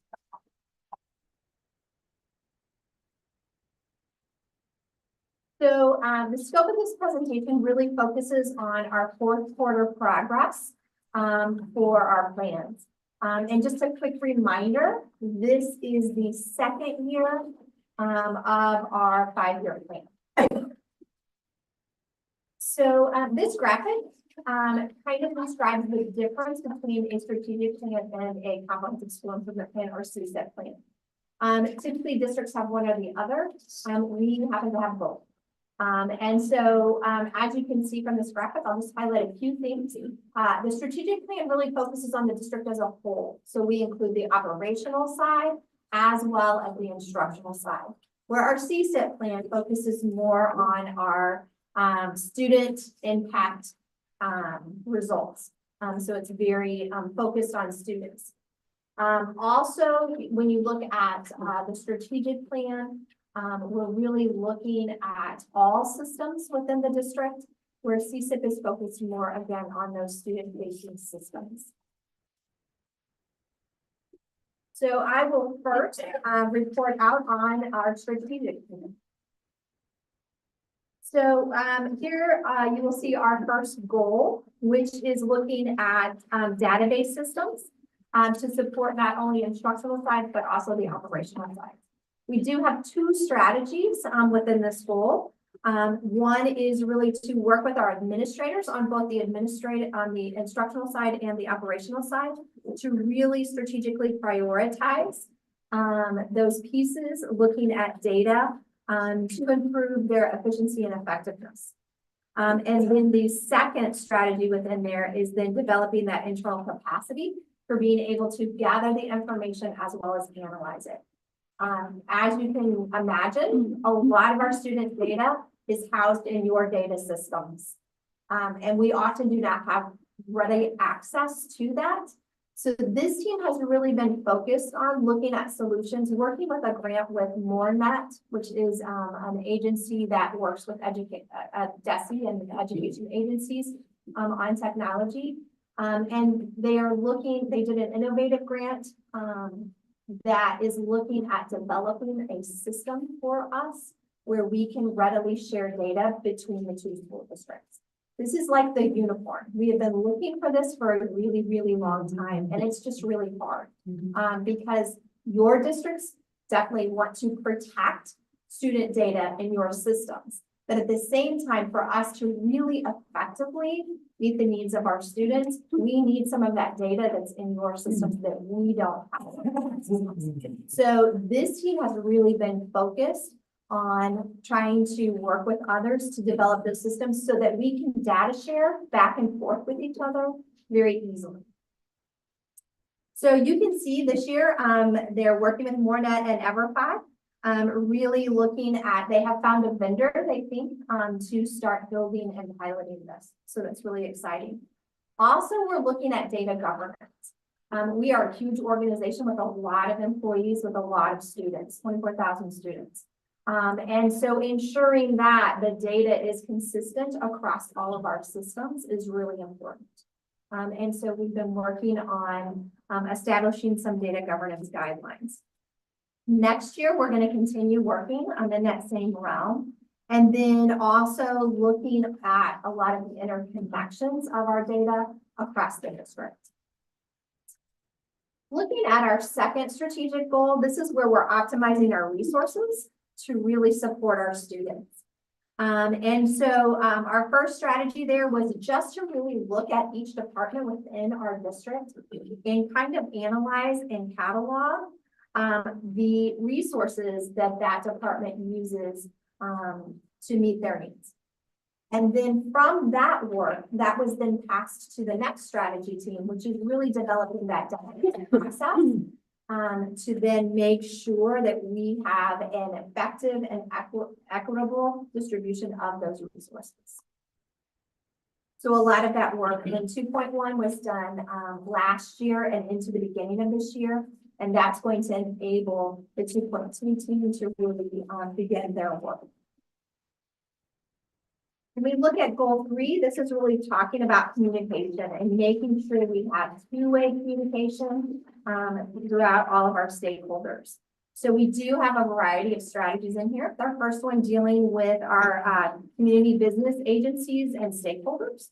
And so we have been surveying some of our partners and really talking with them about potential employees that our students are potential employees for them, and really looking at working with them to really define partnerships and also to help them when they come on as partners to really understand our district and who we are and who we serve. The second one is all around family engagement.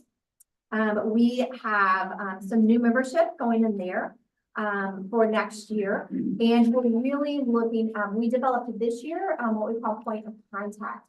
And the point of contact is when a new family comes to SSD for an evaluation, we are reaching out to them proactively before their student is even evaluated or before they have completed the evaluation process to let them know the resources and services that are available to them.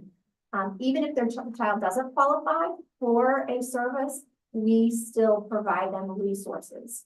And sometimes that's even more important. You know, if they have a student who is really, a child who is really struggling and that child doesn't qualify for services based on the criteria of the state, then families are like, well, what are we going to do now, right? And so we are being proactive and really trying to support those families from the very beginning, even before they enter into our district. The last one is establishing the communication system amongst our department and our staff at all levels. With our staff being spread across the county, sometimes communication is a challenge. And so really looking at resources and ways we can ensure that all of our staff receive that communication that they need. Molly, I have a question. Absolutely. So if you have a student who you're evaluating, they do not qualify, yet you want to provide information and services, who does that? That's our family engagement team.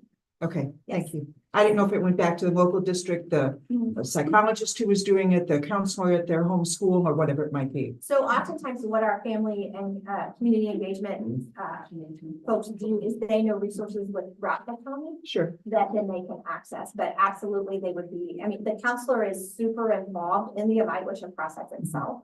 And so, you know, you always have that piece at the table. But this is for the, you know, for families, like what kind of outside help can they get? You know, what kind of other community supports are available for them. So the POC is that family and community engagement team. When you're saying the point of contact, they're members of that team? So FACE is the department that runs that point of contact.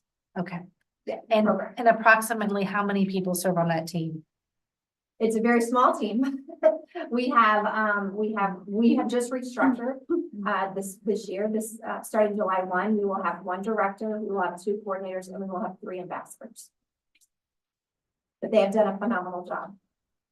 We started this back in October, so it's gone really well.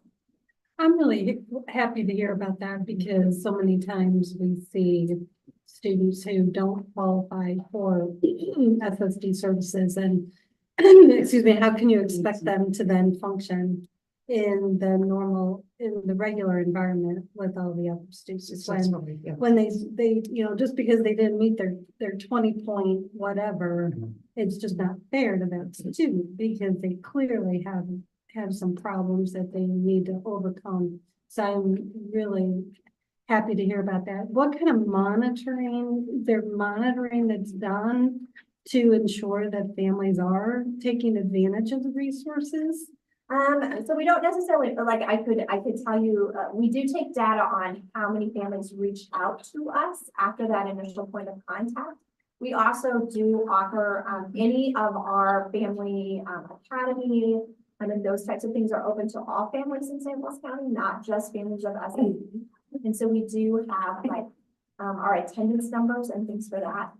Anytime a family member, or actually community member reaches out to our FACE department, we do track those pieces and what kinds of requests, especially based upon the 5 pillars of engagement. We track, you know, what are a lot of the requests we're getting. Okay, So that would be the kind of number. Okay, thank you. So I'll move on to our continuous school improvement plan. Or comprehensive school improvement plan, sorry. So with this one, our very first goal is around proactively planning for that student success. Our first strategy here, the strategy has been in our comprehensive school improvement plan for quite some time, and this is around those positive post-secondary outcomes. So once students leave us and graduate from us, how are they doing? Like, where are they? Are they meeting those goals that we set for them?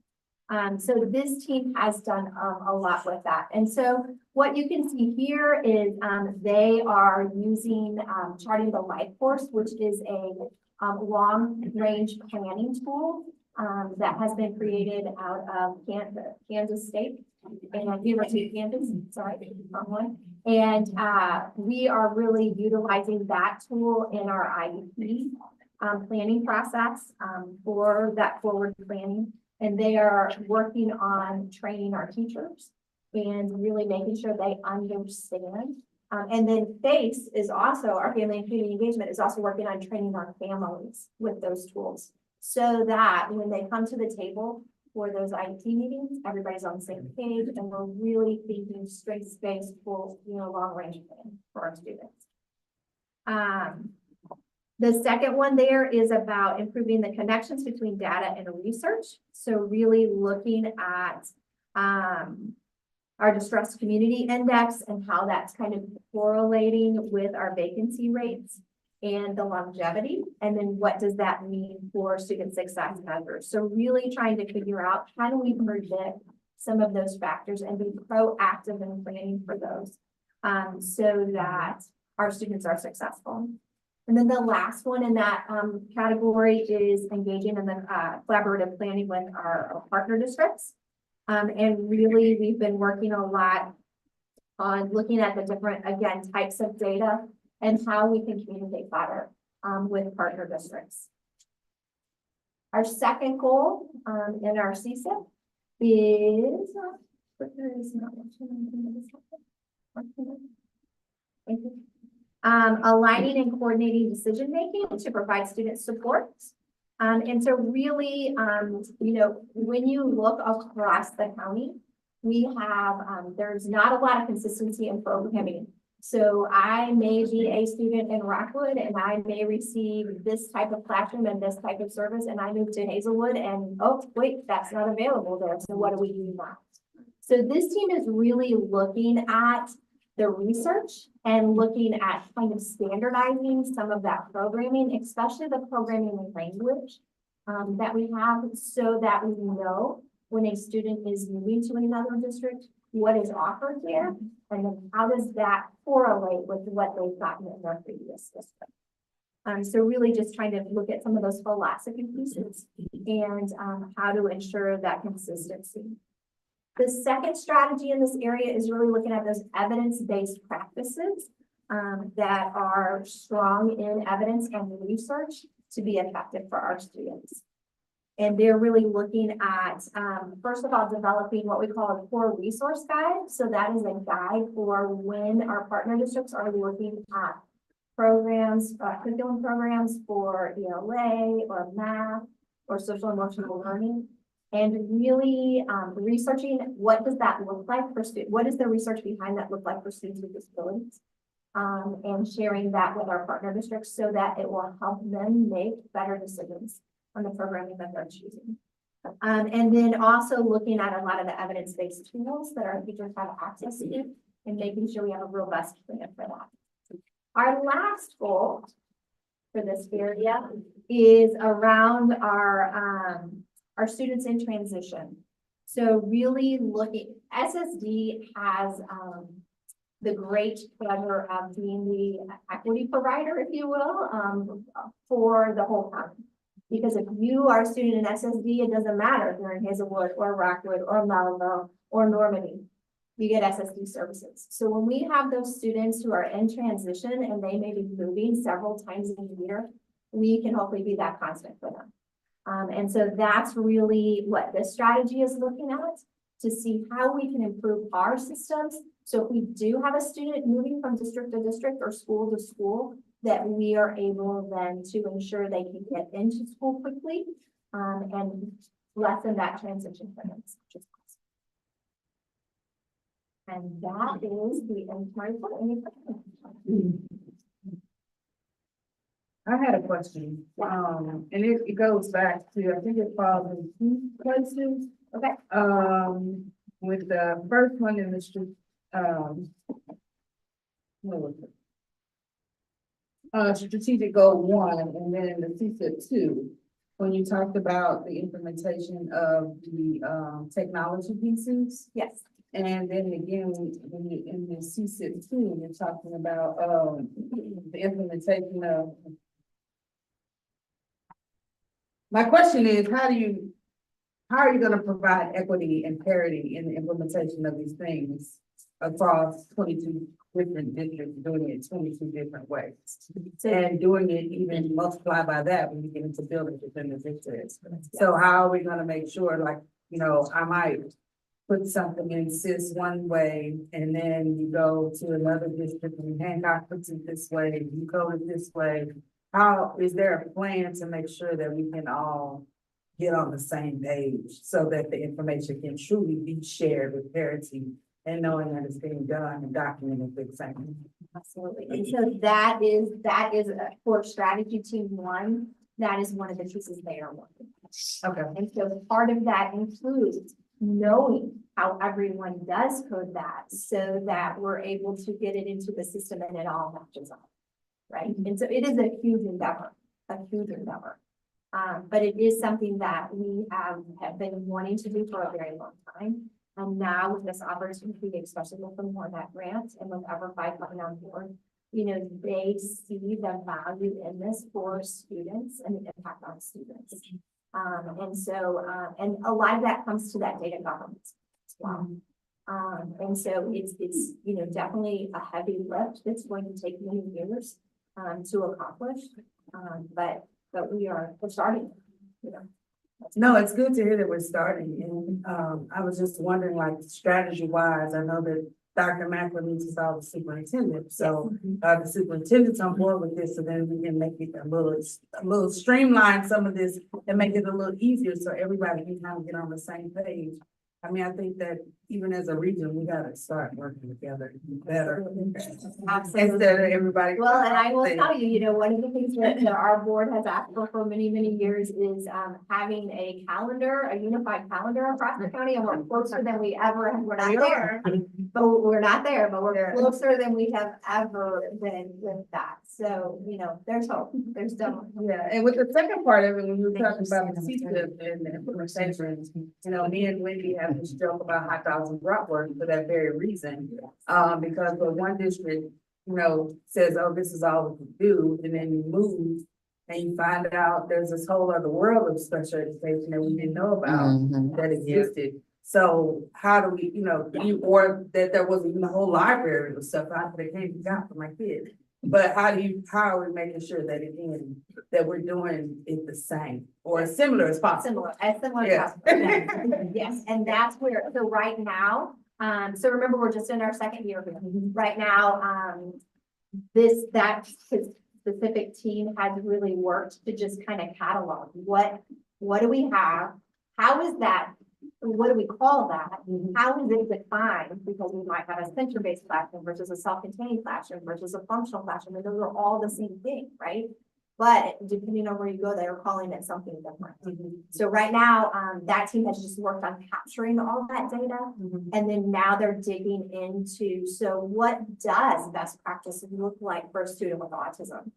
Is it a center-based or a classroom just for students with autism? Is it, what does that look like? And so they're defining those pieces to then be able to create that common language and those common structures as much as we can, across the districts.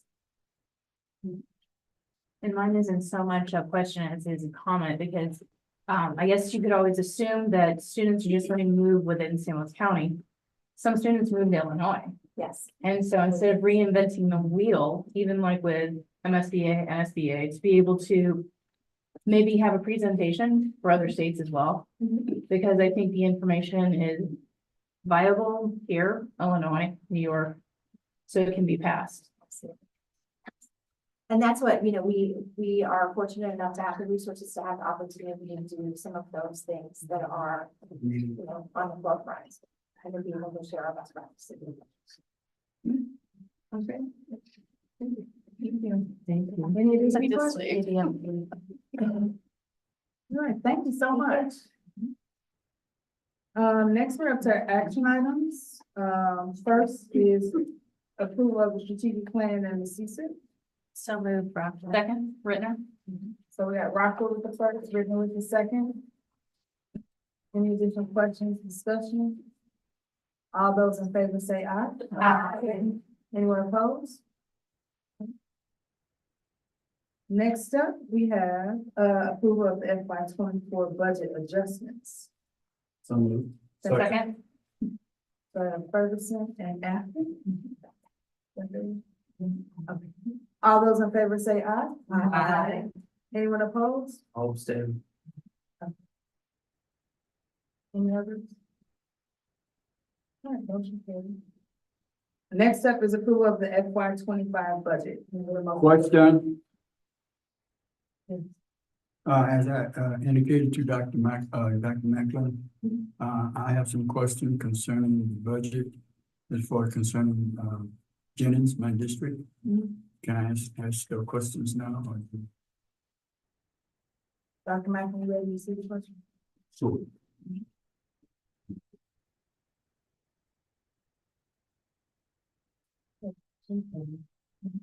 Can we get the motion to approve and then we can get the questions? Second. Who was the first? Who was the first? Parkway. Parkway and then Norman. Okay, Mr. Osmond, please. Okay, in looking at, as far as the tiers, I see that our district is tier 3, which indicate high needs. One of the questions that, and we've been talking about short staff, is in the budget, are there any initiative for the staff to remain in North St. Louis County? Because we know that there's an influx of students coming from the city of St. Louis that need special needs, special education. And we also know that since there's a high caseload in North St. Louis County, that a lot of teachers are leaving special school district in North St. Louis County and going to other districts where there's a less caseloads. So we've been discussing a shortage of teachers, but when we find a teacher in North St. Louis County that is very interested in developing our special needs students, but due to the caseloads, they're moving, transferring to districts in South County, and West County. That's not how the amount of caseload. Is there anything in the budget that will keep those students, those teachers in St. Louis County? That's very good as far as to keep them as far as salary. Is there anything in the budget to address that? We're working on caseload. We don't have the specific data that says they're leaving because of caseload. So I think that we need to dig in a little bit further to the reason why they're leaving. I don't think we can just agree it's a caseload. I think also when you talk about the budget again, you have the disproportionality funds. We talk about strictly to the budget of $6.1 million. And those funds are broken down specifically by district. And so you have that there to talk about what those pieces look like. And those funds are really allocated for the district to be able to use for what's needed as it relates to students with disabilities. And so I think those pieces, I think when you talk about caseload and workload, there's many different reasons why staff leave a district. We would want to we want to ensure that staff have what they need to be able to provide it to be able to meet the needs of students that are there. But I think a lot of times it's not only workload versus caseload, it also can be the culture of a space where they work, which is a very large piece. It also can be just the recruitment that goes through. So I think there's a couple of different things. But if you talk about strictly to the budget, that's $6.1 million tied directly to this piece. 6.15. Okay, my next question was concerning to reflect the needs for staff receiving early childhood services. Is there a line item in the budget to where, because we know that early childhood is very important for, and it starts early. Students start early. Is there anything to address the early childhood? Yeah, it's a great question. Myself and Dr. Knight actually had communication about 2 weeks ago. They're really regarding the diagnosis for students in early childhood. And the reason why I say this is because we're looking at that diagnosis that carries from, I'll say, from early childhood to school age. And how do we take a look at breaking that cycle from that diagnosis? So we've had in-depth conversations about those pieces. Okay, so that is being addressed. Yes. Thank you. Thank you. So we have a first and a second. Any additional questions? All those in favor say aye. Aye. Anyone opposed? I will say it again. I was going to. Any other abstentions? Motion carries. Next up on our agenda is the reorganization of offices. So this is the time of the year when we get to select our officers for this body. So there's 3 positions: chair, vice chair, and secretary that are open for nominations. The one we'll start with. Start with all. You want to start with that? Okay, start with chair. I like to nominate Keisha Lee. Second, Melville. Any additional nominations?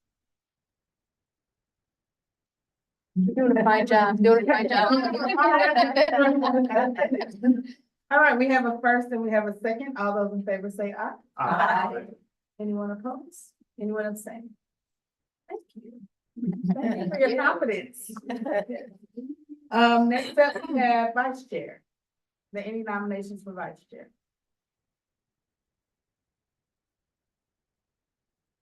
Veronica, are you willing to serve again? I can. I'd like to nominate Veronica. Say it again.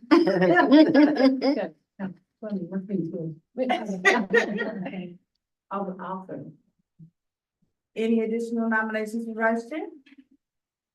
We have a first and a second. All those in favor say aye. Aye. Anyone opposed? Anyone abstain? Congratulations, Veronica. Next up, we have secretary. Nominate Kevin Martin. Second. So we have a first, we have a second. Are there any additional nominations? Hearing none. All those in favor say aye. Aye. Anyone opposed? Anyone abstain? All right, congratulations.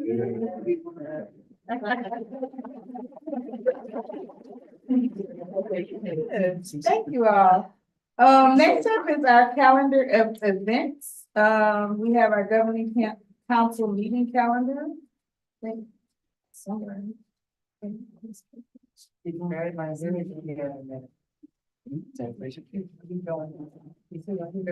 it's okay. Thank you. It's all out of order now. Our next meeting is actually on my birthday. So. Happy birthday.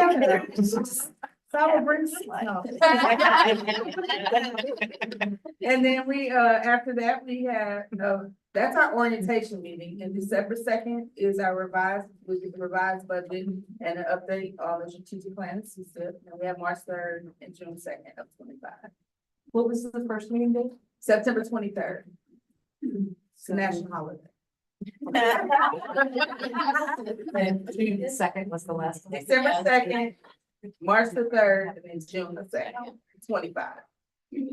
Will that be in person? That's the next topic of discussion. So we have the opportunity to decide, it's an announcement. Yeah, to decide if we want to continue to meet on Zoom, or if we want to continue to meet in person, or if we want a hybrid approach. It has been presented that possibly in September and December by Zoom. And then when we get to the March and June, which is more of the meat and potatoes of what we have to decide upon and vote, that we do those meetings in person. I like that. Everybody good? Yes, go ahead. I prefer in person. I think this is much more effective than on Zoom from my living room where my mic is terrible. My dog is barking. I prefer in person, just my opinion. I'm open to either, so I mean, it's our decision. I brought this up to you last time. If we do Zoom, praise everybody puts the work into it, but I read my board docs before I get here. I don't need everybody to read it and just read to me what I already read, like go over the highlights. And if that's just me, then go for it, whatever you guys are doing. But it seems to me that The presentation. yeah, so like I don't need somebody to sit there and read the 50-page PowerPoint I already read. I mean, like you can go through and hit the highlights, and if so everybody wants to be read, that's fine, and I'm the oddball here, that's fine. But I just feel like everything is being read back to me that I already read, and we all have busy lives and things, not that we don't care what our duties are, but it leaves more time for questions.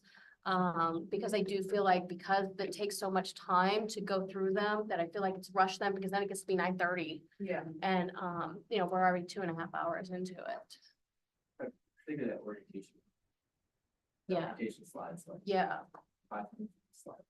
yeah, it is. And not that I don't love seeing all you, but it's just, we're all adjusting to new school years and going through our other, we have duties other than here also. So that's just my suggestion. I'm a big fan of 2 and 2. Great idea. I like the 2 and 2. Yeah, me too. I like in person, but I'll go with like. I don't object to the orientation one being done by Zoom, but I think under the circumstances with our financial situation and what we're trying to do, we only meet 4 times a year. And it just kind of seems like we've got a better handle on things when we have better dialogue and everybody's together in person when we're in such a crucial time with this school district right now. Yeah, and it's a more authentic experience. I enjoy breaking bread. I enjoy seeing everybody here. Because we have been on the governing council when we were meeting in person 4 times. Because the truth is, we represent the voices of our students that do not have the voices to be here. So we need to show. So, how do we want to start? Do we want to take a vote to all 4 in person? I don't want to make this more complicated. Can we at least get a 1-3 model on the orientation online? I'm pretty steadfast on that being online, but I'll do whatever. I've done orientation. So we're saying orientation Zoom, Yes. the other 3 meetings in person. So I get to So y'all give me our birthday. You're only off, but you can be at home with your. For the orientation, Yes. and then the other 3 meetings in person is what I'm hearing. Can I get a motion to approve, I'll make a motion that first meeting is Zoom, the other 3 in person. I'll second. Okay, so we have a first and a second. Any other discussion? All those in favor say aye. Aye. Anyone opposed? Anyone abstain? Motion carries. Keisha, I have to cross out, don't bring cake now. She wanted beverages. You make sure. You can do it. So next up, we are, at announcements. We made the decision about the meeting. I wanted to just say to all of you, the STL Boards PLC will be meeting on this Friday at Hacienda. Just an end of the year kickback for school board members. So from 4 to 6 will be at Hacienda in Manchester. This opportunity to kind of just, break bread together, just, kind of debrief the year and plan for the upcoming work that we have ahead of us. And the other announcement I would like to say is I would like to thank you all for all of your support in supporting me in my quest as president-elect for MSBA. All the letters that were written. However, there were letters that had to come from outside of our region. That was part of this new process. I did not get those, but I am not one to give up. So if you know anything about my journey to the do, it took a while before I got there, but I'm here.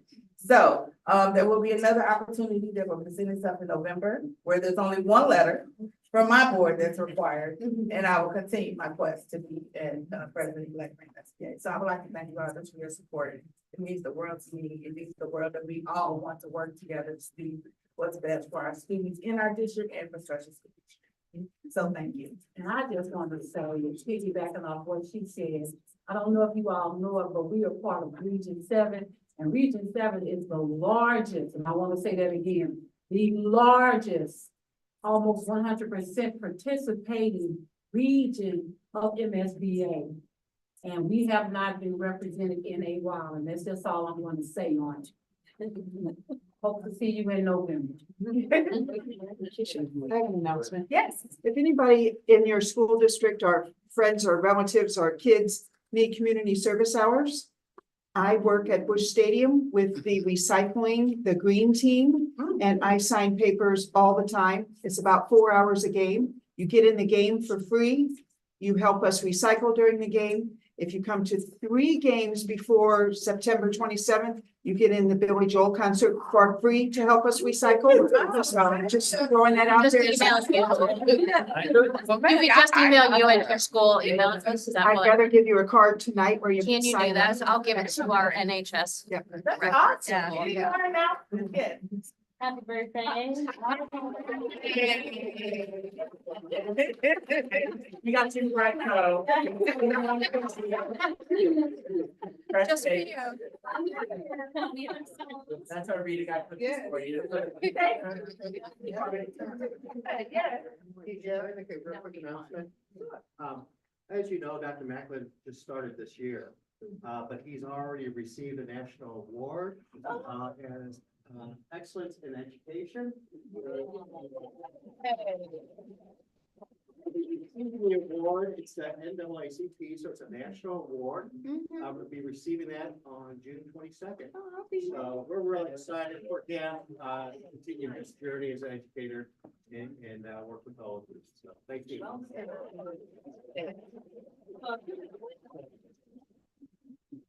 Do we have any additional announcements? Thank you guys. We made it in 2023. Yeah, we got a whole another year to look ahead and a whole summer to kind of.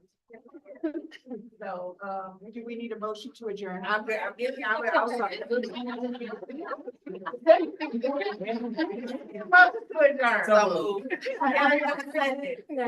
All those in favor say aye. Aye. All right. Have a good night, everybody.